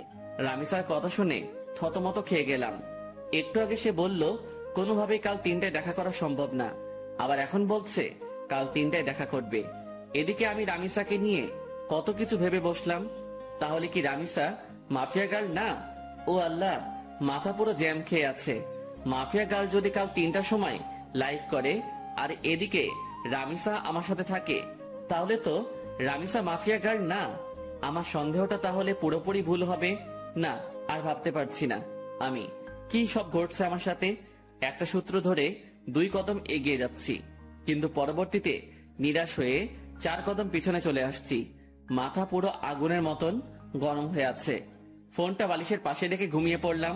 বিকেলবেলা ঘুম থেকে উঠে হাঁটতে বের হলাম। বের হওয়ার আগে বেশ কয়েকবার শামীমকে ফোন দিয়েছি, কিন্তু সে রিসিভ করেনি। কাকুর দোকানে বসে চা খাচ্ছিলাম, তখন শামীম ফোন দিল। কিরে, ফোন দিয়েছিলি মনে হয়? হ্যাঁ, দিয়েছিলাম। আচ্ছা, তোর কি হয়েছে বলতো? আজ কতদিন হয়ে গেল তুই ক্লাসে আসছিস না, তার উপরে কোনো খবর সবর নাই। আরে বাসায় একটা সমস্যা হয়েছে ছোট বোনকে নিয়ে, তাই কিছুদিন কলেজ আসিনি। সমস্যাটা কেটে উঠতে হয়তো আরো কয়েকটা দিন লাগবে, তারপর কলেজ আসবো। ও আচ্ছা, তাহলে তুই আগে সমস্যা সমাধান কর, পরে না হয় কলেজে আসিস। ওকে বন্ধু। শামীমের সাথে কথা বলে ফোনটা রেখে দিলাম। তারপর কাকুর দোকান থেকে উঠে বাসায় চলে আসলাম। অপেক্ষায় আছি কালকের দিনের। কোনো মতে আজকের দিনটা পার করে দিলাম। পরের দিন কলেজে চলে গেলাম।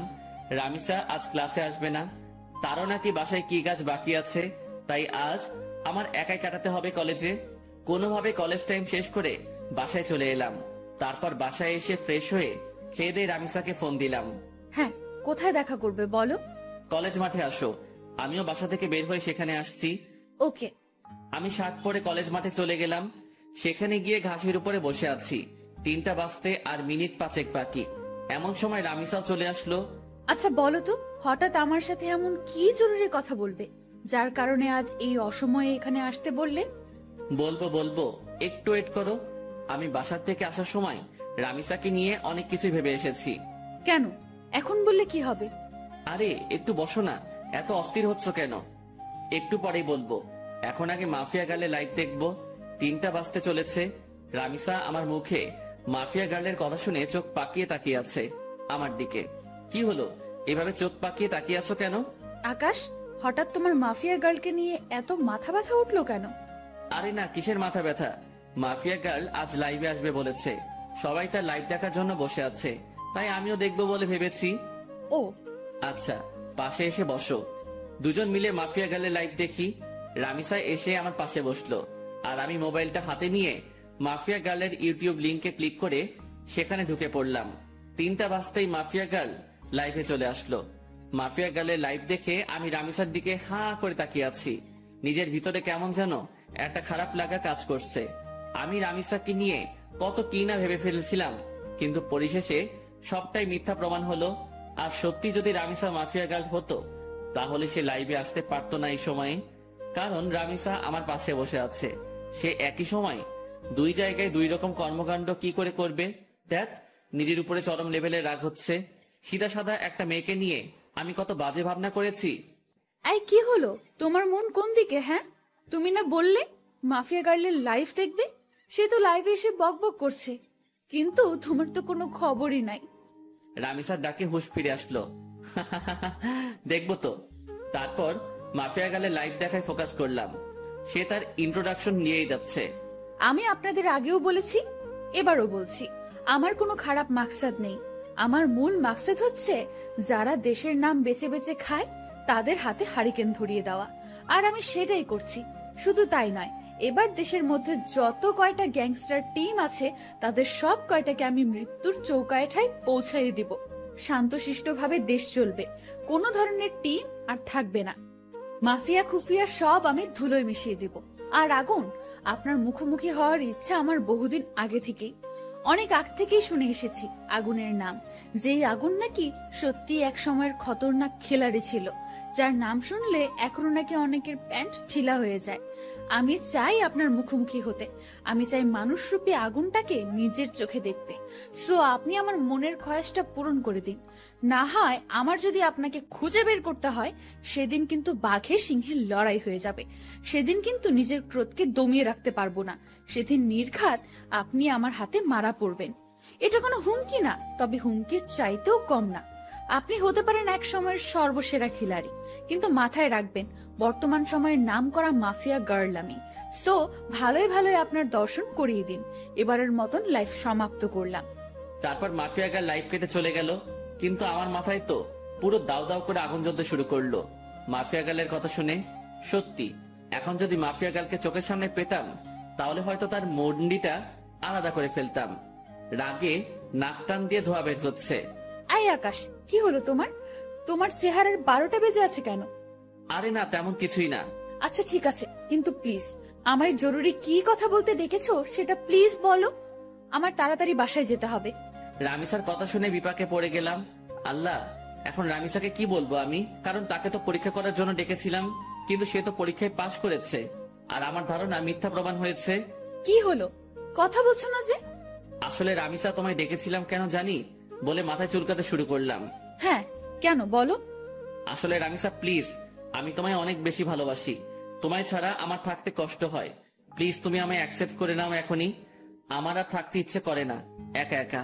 গটগট করে বানিয়ে বানিয়ে অনেকখানি কথা বলে দিলাম।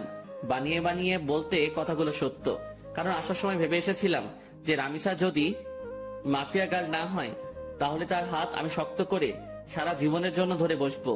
আকাশ, এটা বলতে তুমি আমাকে এখানে ডেকেছো? হ্যাঁ। আমি না তোমায় বললাম যে আমার সময় চাই? আমার মন সাড়া দিলে আমি তোমায় বলবো। প্লিজ রামিসা, এখন রাজি হয়ে যাও। সময় টময় নিও না আর। তুমি বোঝো না কেন আমার খুব কষ্ট হয় তোমাকে ছাড়া। আমার তোমাকে চাই। প্লিজ রাজি হয়ে যাও না। Please please please. আচ্ছা আচ্ছা থামো, যাও, রাজি হব, কিন্তু তার আগে তোমাকে আমার একটা কথা দিতে হবে। কি কথা? যত যাই হোক না কেন, কোনো দিন তুমি আমার হাত ছাড়তে পারবে না। কোনো দিন তুমি আমায় ভুল বুঝতে পারবে না। সব সময় আমার পাশে ছায়ার মতন থাকতে হবে তোমাকে। যত বিপদ আপদে আসুক না কেন, আমাকে কখনো একা লড়াই করার জন্য ছাড়তে পারবে না তুমি। তুমিও আমার সাথে সেই লড়াইয়ে সামিল হবে। পারবা এসব কথা রাখতে? রামিসা, আমি তোমার সব কথা রাখতে পারবো। নিজের জীবনে সবটুকু দিয়ে তোমায় আমি আগলে রাখবো। দুনিয়ার কোনো শক্তি আমার থেকে তোমাকে আলাদা করতে পারবে না। আমি আমার সবটা দিয়ে তোমায় রক্ষা করব। কোনো বিপদ আসলে তোমাকেও লাগবে না। তার মোকাবেলা আমি আকাশ একাই করব। কথা দিলাম তোমায়। এমন একটা মানুষই চেয়েছিলাম আমি জীবনে। প্লিজ তুমি আমায় কখনো ছেড়ে যেও না। না, কলিজা ছেড়ে যাব না বলে রামিসাকে নিজের বুকে টেনে নিলাম। আর একটা কথা, প্লিজ আকাশ, তুমি আমায় জীবনের সমস্ত অন্ধকার দূর করে দিয়ে আলোয় ভরিয়ে দিও। হ্যাঁ কলিজা, সব অন্ধকার দূর করে দিয়ে তোমার জীবন আলোয় ভরিয়ে দিব আমি। রামিসা আর কোনো কথা বলল না। সে আমার বুকে চুপচাপ পড়ে আছে। অনেকটা সময় দুজন এভাবে ঘাসের উপরে বসেছিলাম আমরা। তারপর সেখান থেকে উঠে এলাম। আকাশ, আমার তাড়াতাড়ি বাসায় যেতে হবে। আচ্ছা চলো, তোমায় ছেড়ে দিয়ে আসি। না, তা লাগবে না, তুমি বাসায় চলে যাও, আমি একা একা যেতে পারবো। আচ্ছা ঠিক আছে। তারপর রামিসাকে গাড়িতে তুলে দিয়ে আমি বাসায় চলে এলাম। খুব খুশি লাগছে আজকে। বাসায় এসে হাত মুখ ধুয়ে কিছু খেয়ে নিলাম। তারপর ফোনটা হাতে নিয়ে শুয়ে শুয়ে ফেসবুকিং করছি। তখনই লক্ষ্য করলাম কেউ একজন আবারও আমার ফেসবুক আইডি হ্যাক করার চেষ্টা করছে। আমি শিওর যে এটা মাফিয়া গার্লের কাজ। মেজাজটা আবারও বিগড়ে গেল। এই মাফিয়া গার্লকে পেলে যে আমি কি করব তা আল্লাহ ভালো জানে। কিন্তু দুঃখের বিষয়, তাকে তো আমি ধরতেই পারছি না। তখন একটা বুদ্ধি মাথায় আসলো। সাথে সাথে ফেসবুক থেকে সমস্ত সিকিউরিটি হাটিয়ে ফেললাম আমার। এবার আমি মন থেকে চাইছি যে মাফিয়া গার্ল আমার আইডি হ্যাক করুক। কারণ গতবার যখন মাফিয়া গার্ল আমার আইডি হ্যাক করে, তখন তার থেকে আমি আইডি উদ্ধার করার সময় একটা জিনিস লক্ষ্য করেছিলাম, যে লগিং এন্ড সিকিউরিটিতে ব্রাউজারের লোকেশন একবার এক এক জায়গায় দেখাচ্ছিল। কতক্ষণ ফিনল্যান্ড, কতক্ষণ সুইজারল্যান্ড, কতক্ষণ ফিলিস্তিন, মোট কথা সেকেন্ড 2 বার তার লোকেশন পরিবর্তন হচ্ছিল। কিন্তু তখন আমি একটা বোকামো করেছিলাম। আমি চাইলে তখনই তার লোকেশন বের করতে পারতাম, কারণ যে ভিপিএন দিয়ে সে তার লোকেশন পরিবর্তন করছে সেটা এক সময় গিয়ে তার অরিজিনাল লোকেশন দেখায়। আর সে যেহেতু বাংলাদেশের, সেখানে একবার হলেও বাংলাদেশের লোকেশন দেখাবে। হ্যাঁ, এবার এই সুযোগটাই কাজে লাগবো। সে আমার আইডি হ্যাক করে যখনই আইডিতে প্রবেশ করবে, তখনই তার লোকেশন আমি বের করে ফেলবো। তাই আইডির সিকিউরিটি একটু কমিয়ে দিলাম, কিন্তু এতটাও কমাইনি যে সে পুরোপুরি আমার অ্যাকাউন্ট তার আয়ত্তে করে নিবে। সিকিউরিটি কমিয়ে মাফিয়া গালের জন্য অপেক্ষা করতে লাগলাম, কিন্তু সে এবার আমার আইডি হ্যাক করলো না। রাত 12টা পর্যন্ত অপেক্ষা করলাম, কিন্তু সে আমার আইডির দিকে ফিরেও তাকায়নি। কিন্তু আমি শিওর যে সে রাতে আমার আইডি হ্যাক করার ট্রাই করবে। ওকে বাছাধন, তুমি রাতে ট্রাই করিও, আমি সকালবেলা এসে খেলা দেখাবো। এখন ঘুমাতে চললাম। তারপর মোবাইলটা বালিশের পাশে রেখে ঘুমিয়ে পড়লাম। সকালবেলা ঘুম থেকে উঠে মোবাইলটা হাতে নিয়ে দেখি মাফিয়া গার্ল আমার আইডি হ্যাক করে নিয়েছে। এবার পালাবি কোথায় মাফিয়া গার্ল তুই? এবার খেলা দেখাবো তোকে। অনেক কষ্টের বিনিময়ে মাছ জালে আটকা পড়েছে। এবার আর ছাড়াছাড়ি নাই, ছাই দিয়ে হলেও তাকে ধরবো এবার আমি। পাগলের সাথে পাগলামি না করলে তার চাল বোঝা যায় না, আর আমিও সেটা করেছি। এজন্যই বাবা তোমার জন্য স্পেশালি একটা গান বানিয়েছে, যে বাবা তোমার দরবারে সব পাগলের খেলা। তাড়াতাড়ি করে লোকেশন চেক করলাম। যেমনটা ভেবেছিলাম ঠিক তেমনটাই হয়েছে। লোকেশন প্রতি সেকেন্ডে 2 বার করে টানটি পরিবর্তন করছে। চোখ পাকিয়ে তাকিয়ে আছি লোকেশনের দিকে।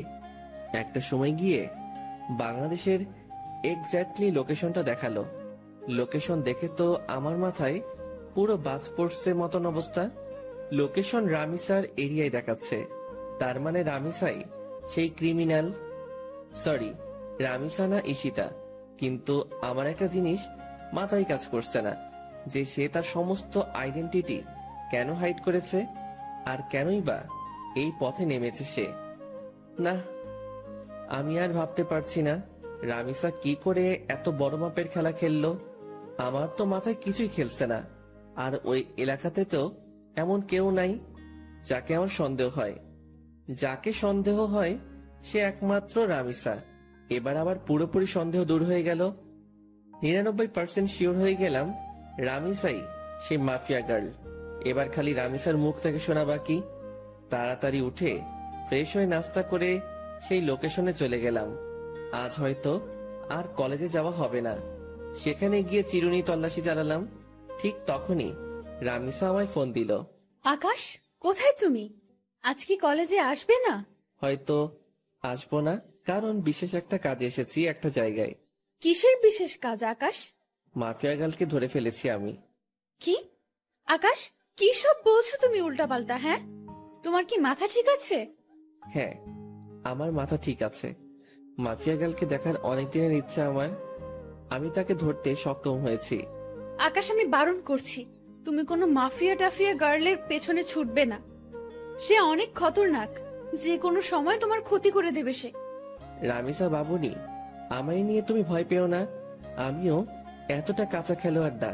আকাশ, আমি তোমায় বারণ করেছি, তো সব কিছুই তুমি করতে যাবে না। আর তুমি এখন যেখানেই আছো সেখান থেকে সোজা কলেজে আসবে। ওকে, ঠিক আছে। তারপর ফোনটা রেখে দিয়ে রামিসার এলাকা থেকে কলেজে চলে গেলাম। যদিও কলেজে যাচ্ছি, কিন্তু ক্লাস আর করা হবে না। কারণ কলেজ করার প্রিপারেশন নিয়ে ঘর থেকে বের হইনি আমি, তাই আজ ক্লাস করব না। কলেজে গিয়ে রামিসার সাথে কথা বলে চলে আসব। কলেজের সামনে পৌঁছে গিয়েছি প্রায়, ভিতরটা ধুপধুপ করছে। আমি কি সরাসরি রামিসাকে জিজ্ঞেস করব নাকি চুপচাপ হয়ে থাকব, সেটা নিয়ে দ্বিধাদ্বন্দ্বে আছি। কারণ জিজ্ঞেস করলে যদি সে স্বীকার না করে, কিন্তু আমার তো তার মুখ থেকে সমস্ত সত্যিটা জানা চাই। অনেকটা সময় ভেবে একটা সিদ্ধান্ত নিলাম, না, কিছুই জিজ্ঞেস করব না। মোটামুটি যখন শিওর আমি, তখন আরেকটু সময় অপেক্ষা করি।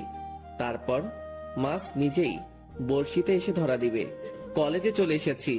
রিক্সা থেকে নেমে ভাড়া পে করে ভিতরে চলে গেলাম। ক্লাস শুরু হয়ে গিয়েছে, কিন্তু রামিসা এখনো ক্লাসে যায়নি। সেই গেটের সামনে দাঁড়িয়ে আছে আমার জন্য। আসতে এত সময় লাগে তোমার? হ্যাঁ, আরে রিক্সা পেতে একটু দেরি হয়ে গিয়েছিল। হয়েছে, চলো এবার। কোথায় যাব? আর তুমি ক্লাসে যাওনি কেন? আজ ক্লাস করব না, তোমার সাথে বসে বসে আড্ডা দিব। আচ্ছা চলো। দুজনে গিয়ে কলেজের পাশে একটা ফাঁকা জায়গা আছে, সেখানে গিয়ে বসলাম। রামিস আমার কাঁধে মাথা রেখে হেলান দিয়ে বসে আছে। আকাশ প্লিজ, তুমি মাফিয়া গার্লের খোঁজ করা ছেড়ে দাও। আমি শুনেছি সে অনেক খতরনাক। সে যদি তোমার ক্ষতি করে দেয়, প্লিজ তুমি মাফিয়া গার্লের খোঁজ করা ছেড়ে দাও। আর তাছাড়া সে তো দেশের ভালোর জন্যই সব করছে, বলো। রামিসার কথা শুনে হাসবো না কাঁদবো সেটা বুঝে উঠতে পারছি না। তবে রামিসার কথা শুনে আরো সিউরিটি পেয়ে গেলাম যে মাফিয়া গার্লকে। কারণ যেই মেয়ে মাফিয়া গার্লের টপিক বাদ দিতে চাইতো সব সময়, সে আজ খুঁটে খুঁটে মাফিয়া গার্লের প্রসঙ্গ উঠাচ্ছে। রামিসার সমস্যা কোথায় সেটা আমার বুঝতে বাকি নেই। আর তাছাড়া মাফিয়া গার্লকে তো আমি খুঁজে বের করে ফেলেছি। সে এখন আমার কাঁধে মাথা রেখে শুয়ে আছে। রামিসা হয়তো ভাবছে মাফিয়া গার্লকে, সেটা জানতে এখন আমার বাকি আছে। আমি যে মাফিয়া গার্লকে ধরে ফেলেছি সেটা সে এখনো বুঝতে পারিনি। সে ভেবেছে ফেক কাউকে ধরেছি আমি, না হয়তো তাকেই ধরতাম। আর আমি তখন ইচ্ছে করেই ফোন করে মাফিয়া গার্লের কথা তুলেছি, যাতে করে রামিসা রিয়াকশন করে। আর রামিসা সেটাই করলো। এই আকাশ, কি ভাবছো? হ্যাঁ, আমি তোমায় এতটা সময় কি বললাম? হ্যাঁ শুনছি তো। প্লিজ তুমি মাফিয়া গার্লের খোঁজ করা ছেড়ে দাও। তাকে খোঁজ করতে গেলে তুমিই মারা পড়বে। সে একটা খতরনাক ব্র্যান্ড। রামিসা তুমি টেনশন নিও না, আমি মাফিয়া গার্লের আর খোঁজ করব না। মনে মনে বললাম খোঁজ তো পেয়েই গেছি, আর হাসির রহস্য কি সেটা তো আমি না জানি। এই তো আমার বাবুন, তোমাকে। আচ্ছা একটা কথা, তখন যে তুমি আমাকে বললে যে তুমি মাফিয়া গার্লকে ধরে ফেলেছো, তুমি কি সত্যিই ধরেছো তাকে? আরে রামিসা তুমি কি পাগল? হ্যাঁ, মাফিয়া গার্লের মতন খাতারনাক খিলাড়িকে আমি কি করে ধরবো? যেখানে তাকে সারা দেশের প্রশাসন মিলে ধরতে পারিনি, সেখানে তাকে আমি ধরবো? হ্যাঁ, আমি তো মজা করেছি। আকাশ, তুমি না অনেক দুষ্টু হয়ে গেছো। সে আজ নতুন না, আগ থেকেই দুষ্টু আমি। আমার কথা শুনে রামিসা ফিক করে হেসে দিল। রামিসার চেহারার 12টা বেজেছিল এতটা সময়, কিন্তু এখন হুট করেই আমার কথা শুনে তার চেহারায় হাসি রেখা ফুটে উঠেছে। কারণ সে ভেবেছে সত্যি হয়তো মাফিয়া গার্লকে সেটা আমি জেনে গেছি, কিন্তু এখন আমার কথা শুনে বুঝেছে যে আমি মজা করেছি। তবে সত্যিটা কিন্তু ভিন্ন। মাফিয়া গার্লের তালাশ আমি পেয়ে গেছি। দেখো, আবারও চুপচাপ হয়ে গেছে ছেলেটা। এই তোমার কি হয় হ্যাঁ মাঝে মাঝে? আরে না, তেমন কিছু না। তেমন কিছু না হলেই ভালো। আচ্ছা আকাশ, একটা কথা বলো তো, আমাদের ফিউচার নিয়ে কিছু ভেবেছো তুমি? হ্যাঁ, অনেক কিছু ভেবেছি আমি। পড়ালেখা শেষ হলেই আমরা বিয়ে করে নিব। Love you Akash. Love you too Ishita. এই এই কি বললে তুমি? না না, কিছু না। ঈশিতা নামটা শুনতেই রামিসা চমকে উঠল। সরি রামিসা, আসলে ভুল করে অন্য নাম বের হয়েছে মুখ দিয়ে। ও আচ্ছা, চলো এবার উঠি আমরা, অনেকটা সময় তো বসলাম। হ্যাঁ চলো। তারপর সেখান থেকে উঠে দুজন দুজনের বাসায় চলে এলাম। কিন্তু একটা জিনিস আমার এখনো চোখে বাড়ি খাচ্ছে। যখনই ঈশিতা নামটা বলেছি, তখনই রামিসার চোখ কপালে উঠে গিয়েছিল, আর তার পরক্ষণে সে চলে যাওয়ার জন্য পাড়াপাড়ি শুরু করে দেয়। রামিসার হতাশাগ্রস্ত চেহারায় কিন্তু আমাকে পুরোপুরি ক্লিয়ার করে দেয় তার ভয়ঙ্কর ডার্কনেস সম্পর্কে। কিন্তু আমি এখন কোনো ধরনের হাঙ্গামাই করব না, কারণ আমি আরো ভালো করে জাস্টিফাই করব রামিসার সম্পর্কে, কেন সে এই পথে নেমেছে আর কি বা তার উদ্দেশ্য। সাথে সাথে নিলয়কে ফোন দিলাম। নিলয়, আমি কি বলি মন দিয়ে শোন। হ্যাঁ ভাই বলেন। শোন, আমি মাফিয়া গার্লকে ধরে ফেলেছি। কি ভাই, আপনি সত্যি ধরে ফেলেছেন? হ্যাঁ, আমি মাফিয়া গার্লকে ধরে ফেলেছি, তাই তোকে ফোন দিয়েছি। শোন, তোকে একটা কাজ করতে হবে এখন। কি কাজ ভাই? মাফিয়া গার্লের কিছু ডিটেলস তোকে আমি দিচ্ছি, তুই সেই অনুযায়ী তার সম্পর্কে তালাশ করে বের করবি যে সে কেন এই পথে নেমেছে। আচ্ছা ভাই। কিন্তু শোন, এই কথা যেন কারোর কানে না যায়, বিষয়টা যেন তোর আর আমার মাঝে থাকে। ওকে ভাই। নিলয়কে রামিসার হালকা পাতলা কিছু তথ্য দিলাম, যাতে করে সে রামিসার সম্পর্কে খোঁজ বের করতে পারে। এদিকে আমিও খোঁজ চালাচ্ছি রামিসাকে নিয়ে। এইভাবে 2-3টা দিন কেটে গেল। 4 দিনের মাথায় নিলয় আমাকে ফোন দেয়। ভাই ভয়ঙ্কর কিছু তথ্য হাতে এসেছে। কি তথ্য? ভাই মাফিয়া গালের একটা ছোট ভাই ছিল, যার নাম ছিল রাফসান। আপনি কি তাকে চেনেন বা জানেন? তখনই ঈশিতার ছোট ভাইয়ের কথা মনে পড়লো, যার নামও ছিল রাফসান। কলেজ লাইফে যখন ঈশিতার সাথে চলাফেরা ছিল, তখন সে রাফসানকেও মাঝে মাঝে কলেজে নিয়ে আসতো ঘোরার জন্য। আবার মাঝে মাঝে কোনো জায়গায় ঘুরতে গেলেও তাকে সাথে নিয়ে যেত। আমার জন্মদিনে যখন রামিসাকে ইনভাইট করি, তখন রামিসা তার ছোট ভাই রাফসানকে সাথে করে নিয়ে এসেছিল। তাকে আমি বেশ ভালো করে চিনি। হ্যাঁ নিলয়, চিনি। কিন্তু কেন বলতো? ভাই রাফসান নাকি এই শহরের কোনো একটা কলেজে পড়াশোনা করত। একদিন সে কলেজে শেষ করে বাড়ি ফেরার সময় তার বাসার নিচে কয়েকটা ছেলেকে মাদক কেনাবেচা করতে দেখে। তখন সে পুলিশকে খবর দিয়ে তাদেরকে ধরিয়ে দেয়। ছেলেগুলো নাকি রাফিদের ছেলে পেলে ছিল, তাই রাফিদের জেদ উঠে যায় রাফসানের ওপরে। তাই সে থানার ওসিকে টাকা খাটিয়ে উল্টো মাদক দ্রব্য দিয়ে রাফসানকে ধরিয়ে দেয়। শুধু তাই নয়, রাফসানকে পুরো গুম করে ফেলার জন্য কন্টাক্ট হয় ওসির সাথে। ওসি তাই করে, সে রাফসানকে জঙ্গলে নিয়ে গিয়ে ব্রাশ ফায়ার করে মেরে ফেলে। আর মাফিয়া গাল যেই ওসিকে মারে বিভৎসভাবে, ওই ওসি সেই ওসি যে রাফসানাকে মেরেছিল। মাফিয়া গাল হয়তো তার ভাইয়ের প্রতিশোধ নেওয়ার জন্য এমন পন্থা অবলম্বন করেছে। নিলয়ের কথা শুনে বুকের ভিতর দাউ দাউ করে আগুন জ্বলতে শুরু করলো। তাহলে তো মাফিয়া গার্ল যা করছে সবটাই ঠিক করছে। আচ্ছা ঠিক আছে নিলয়, এবার ফোন রাখলাম। ফোনটা রেখে দিয়ে চুপচাপ বসে আছি। মাথার রক পুরো চটে গেছে নিলয়ের কথা শুনে। না, আজকের পর রামিসাকে আমি আড়াল থেকে পুরোপুরি সাপোর্ট করব, কারণ ভাই মরেছে, সেই কষ্ট তারই হয়েছে। কেউ তার কষ্টের ভাগ নেয়নি, তাই তো সে এমন ভয়ঙ্কর রূপ ধারণ করেছে। রামিসা, তুমি যা করেছো একদম ঠিকই করেছো। আজকের পর আমি আকাশ বেঁচে থাকতে দেখব তোমার গায়ে কে হাত দেয়। সব কয়টার হাত আমি শরীর থেকে আলাদা করে ফেলবো। গা পুরো শিরশির করে কাঁপছে। না, গিয়ে গোসল করে আসি। তাড়াতাড়ি ওয়াশরুমে ঢুকে পড়লাম। অনেকটা সময় পর গোসলখানা থেকে বের হলাম। মাথায় ইচ্ছে মতন পানি ঢেলেছি, কারণ রক্ত চটে গিয়েছিল মাথায়, তাই নিজেকে শান্ত করেছি। ফ্রেশ হয়ে এসে খেয়ে নিলাম। খেয়ে দিয়ে টিভিটা চালিয়ে দিলাম। শুয়ে শুয়ে টিভি দেখছি, তখনই একটা নিউজ চোখের সামনে ভেসে উঠল। ডিবি পুলিশের প্রধান জিডি সে মাফিয়া গার্ল সম্পর্কে বক্তব্য দিচ্ছে। মাফিয়া গালের কোডিং দিয়ে আমরা তার তথ্য বের করে নিয়েছি। আগামী 24 ঘন্টার মধ্যে আমরা তাকে ধরে এনে হাজতে ভরবো। নিউজটা শুনে ভিতরে ছ্যাদ করে উঠল। কি, তোরা 24 ঘন্টার মধ্যে মাফিয়া গার্লকে ধরবি? আমি আকাশ বেঁচে থাকলে দেখবো তোরা কি করে মাফিয়া গার্লকে গ্রেপ্তার করিস। সাথে সাথে টিভি অফ করে দিয়ে রামিসাকে ফোন দিলাম। সে ফোন রিসিভ করলো না। বেশ অনেক কয়বার ফোন দিয়েছি, কিন্তু সে রিসিভ করেনি। এইভাবে রাত হয়ে গেল। পরে সে নিজেই আমায় ফোন দিল। আকাশ, সরি, আসলে অনেকটা ঝামেলার মধ্যে আছি। প্লিজ তুমি কিছু মনে করিও না। কাল কলেজে আসলে কথা হবে। আচ্ছা ঠিক আছে, সাবধানে থেকো। আমি কথা শেষ করার আগেই রামিসা ফোনটা কেটে দিল।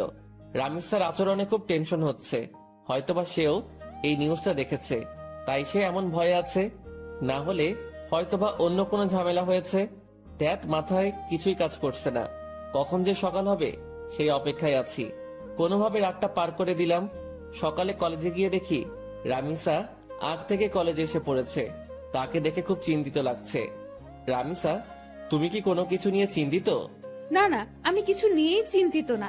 প্লিজ তুমি ক্লাসরুমে চলো, আমার এখানে দাঁড়িয়ে থাকতে খুব ভয় হচ্ছে। আরে পাগল, কিসের ভয়? হ্যাঁ প্লিজ তুমি ক্লাসের ভিতরে চলো না। আচ্ছা বাবুন, চলো। ক্লাসরুমের ভিতরে আসলাম রামিসাকে নিয়ে। সে হুট করে আমায় জড়িয়ে ধরে কান্না শুরু করে দিল। ওকে কিছু বলতে যাব, ঠিক সেই সময় হট্টগোলের আওয়াজ কানে ভেসে আসলো। সাথে সাথে জানালা দিয়ে বাহিরে কি হয়েছে দেখার চেষ্টা করলাম। বাহিরে দেখেই তো চোখ পুরো কপালে উঠে গেল। বাহিরে 20-25টা পুলিশের গাড়ি। গাড়ি থেকে নেমে সবাই বন্দুক হাতে একদিকেই এগিয়ে আসছে। আস্তে আস্তে রামিসার খোঁজ করছে পুলিশগুলো। সবাই আমাদের ক্লাসরুমের দিকে আঙুল দেখিয়ে দিল।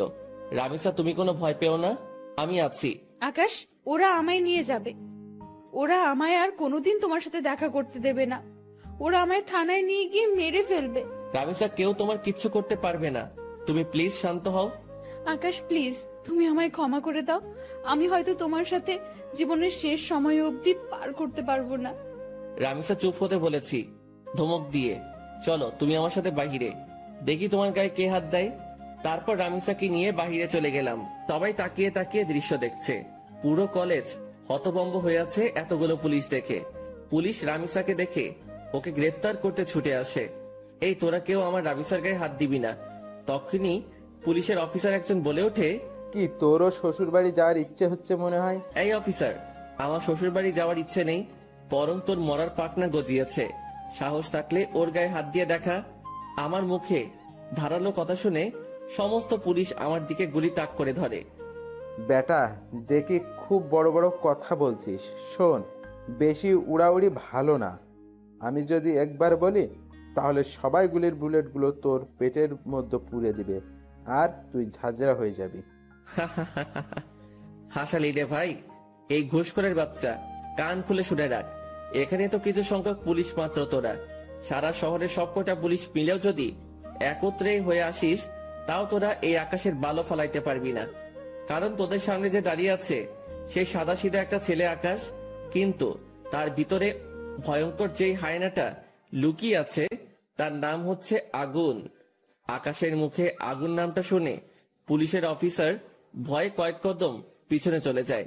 আর আকাশের পাশে যে পুলিশগুলা ছিল তারা দৌড়ে আকাশের পাশ থেকে সরে যায়। সবাই যেন কোন এক ভয়ঙ্কর হায়নার সামনে পড়ে গেছে, যার রক্তের নেশা একবার উঠলেই পুরো দুনিয়াদারি শ্মশানঘাট বানিয়ে ফেলবে। এই ঘুষখোরের বাচ্চা, কান খুলে শুনে রাখ। এখানে তো কিছু সংখ্যক পুলিশ মাত্র তোরা। সারা শহরের সব কয়টা পুলিশ মিলেও যদি একত্রে হয়ে আসিস, তাও তোরা এই আকাশের বালু ফালাইতে পারবি না। কারণ তোদের সামনে যে দাঁড়িয়ে আছে সে সাদাসিধা একটা ছেলে আকাশ, কিন্তু তার ভিতরে ভয়ঙ্কর যেই হায়নাটা লুকিয়ে আছে তার নাম হচ্ছে আগুন। আকাশের মুখে আগুন নামটা শুনে পুলিশের অফিসার ভয় কয়েক কদম পিছনে চলে যায়। আর আকাশের পাশে যে পুলিশগুলো ছিল তারা দৌড়ে আকাশের পাশ থেকে সরে যায়। সবাই যেন কোনো এক ভয়ঙ্কর হায়নার সামনে পড়ে গেছে, যার রক্তের নেশা একবার উঠলেই পুরো দুনিয়াদারি শ্মশানঘাট বানিয়ে ফেলবে। পুলিশের অফিসার কাঁপতে কাঁপতে আকাশকে জিজ্ঞেস করে, আপনি যে আগুন, তার প্রমাণ কি? আপনি তো আমাদের ভয় দেখাতে পারেন।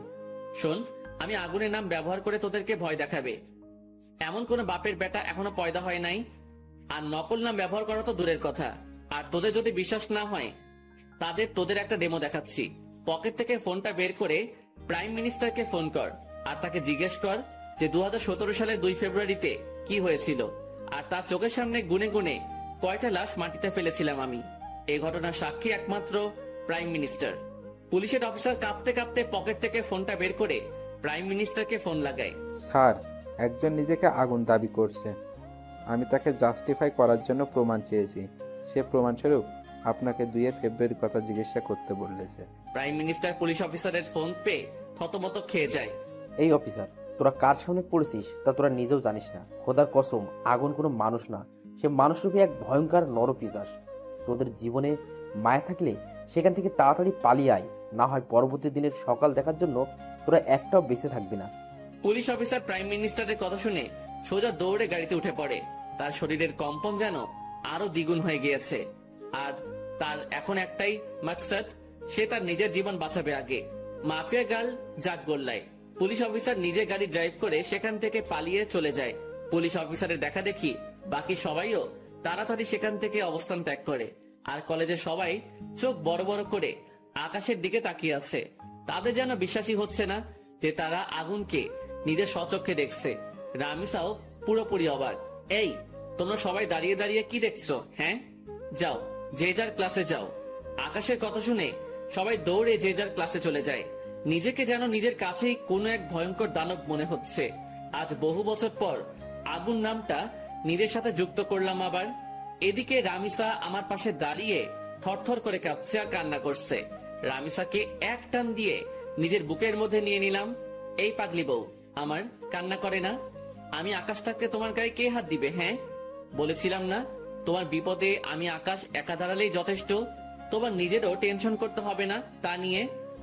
আকাশের কথা শুনে রামিসা আরো শক্ত করে আকাশকে জড়িয়ে ধরে আর পাগলের মতন চুমু খেতে থাকে আকাশের বুকের মধ্যে। আকাশের বুকে চুমু খাচ্ছে আর পাগলের মতন কান্না করছে রামিসা। সে যেন নিজেকে আর কোনোভাবেই কন্ট্রোল করতে পারছে না। চোখের পানি নাকের পানি দিয়ে আকাশের বুক পুরো ভিজিয়ে ফেলেছে। আকাশ প্লিজ, তুমি আমায় কখনো ছেড়ে যেও না। আমি তোমাকে কখনো হারাতে চাই না। এমনিতেও আমি আমার কলিজার ভাইটাকে হারিয়েছি। না বাবুন, কোথাও যাব না তোমায় ছেড়ে। আমি সব সময় তোমার সাথে আছি। হয়েছে, এবার কান্না অফ করো। আকাশের কথা শুনে রামিসা কান্না অফ করে দেয়, কিন্তু ফোপানি কোনোভাবে বন্ধ হয় না তার। পাগলি বউ আমার বলে রামিসাকে কোলে উঠিয়ে নিলাম। তারপর ক্লাসরুমে চলে গেলাম। ক্লাসরুমের সবাই আমাদের দিকে করুণ দৃষ্টিতে তাকিয়ে আছে। মনে হচ্ছে যেন আমার কাছে তারা নিজের প্রাণ ভিক্ষা চাইছে। আরে ভাই আজব তো, আমি মনে হয় মানুষ পেলে খুন করি, তারা এমন ভয় পাচ্ছে কেন আমাকে? পাশ থেকে একজন বলে ওঠে, ভাই প্লিজ আমাদের কোনো ক্ষতি করিয়েন না, আমরা আপনার কাছে হাত জোর করছি। আরে তোমরা কি শুরু করছো? হ্যাঁ, আমিও তোমাদের মতন মানুষ, আমি কোনো নরপশু না। তবে হ্যাঁ, বদ লেভেলের মানুষদের জন্য তাদের বাপ আমি, কিন্তু ভালোর কোনো ক্ষতি আমি আজ পর্যন্ত করিনি আর করবো না। সো ভয়ের কিছু নেই। ধন্যবাদ আগুন ভাই। আচ্ছা তোমরা প্লিজ একটু ক্লাসরুম থেকে বেরিয়ে যাও, আমার রামিসার সাথে কিছু কথা আছে। সবাই আমার কথা মতন ক্লাসরুম থেকে বেরিয়ে যায়। আমি রামিসাকে কোল থেকে নামিয়ে দেই। এই পাগলি, এখনো ভয় আছো তুমি? হ্যাঁ, অনেক ভয় আছি, কারণ তুমি তো জেনেই গেছো যে আমি মাফিয়া গার্ল। সো তুমি যদি আমার উপরে কোনো রাগ ছাড়ো। আমার মাথা খারাপ? হ্যাঁ, যে আমি আমার বাবুনির উপরে রাগ ছাড়বো? তবে হ্যাঁ, সত্যি বলতে তোমার উপরে অনেক রাগ জমেছিল আমার, কিন্তু সেসব আর নেই, কারণ তোমার এই পথে আসার রিজন আমি জেনে গেছি। কিন্তু একটা কথা বলো তো, যে তুমি এত কিছু করলে কি করে? সেদিন যখন 3টার সময় তোমার সাথে আমি বসেছিলাম, কিন্তু অন্যদিকে মাফিয়া গার্লের লাইফ চলছিল কি করে? সেদিন তুমি যখন বলো আমায় যে তুমি 3টার সময় আমার সাথে দেখা করতে চাও, তখন শুরুতে আমি বারণ করি, কিন্তু পরে ঠিকই হ্যাঁ বলি, কারণ তুমি আমায় সন্দেহ করেছিলে, সেটা আমি বুঝতে পারছিলাম। তাই আমি আগ থেকেই লাইভ রেকর্ড করে সেটা 3টায় কাটায় কাটায় সেট করে দিই, আর 3টা বাজতেই সেটা প্লে হয়ে যায় আপনা আপনি। ও বাপরে বাপ, কি মাথা তোমার! আচ্ছা তা না হয় বুঝলাম, কিন্তু তুমি আমার আইডি কেন হ্যাক করতে উঠে পড়ে লেগেছিলে? আর কি করেই বা জানলে যে আমি মাফিয়া গার্লের তালাশ করেছি? তুমি আর শামীম একদিন নদীর পাড়ে বসে বসে আমাকে নিয়ে কথা বলছিলে, আর সাইডে আমি ল্যাপটপ নিয়ে বসেছিলাম। তখন তোমাদের কথা আমার কাছে আসে, তাই তোমার আইডি হ্যাক করে তোমার শিক্ষা দিতে চেয়েছিলাম, কিন্তু পরে দেখি তুমি আমার থেকেও বড় ধরনের খেলোয়াড়, তাই তোমার উপরে রাগ উঠে যায়। তাই এরপর থেকে অনেকবার তোমার আইডি হ্যাক করতে চেষ্টা করেছি আমি, কিন্তু পারিনি। আর তাছাড়া পরে যখন তুমি আমায় প্রপোজাল দাও, আমার সাথে যখন পুরোপুরি মিশে যাও, তখন তোমার উপর থেকে সমস্ত রাগ উঠে যায় আমার। কিন্তু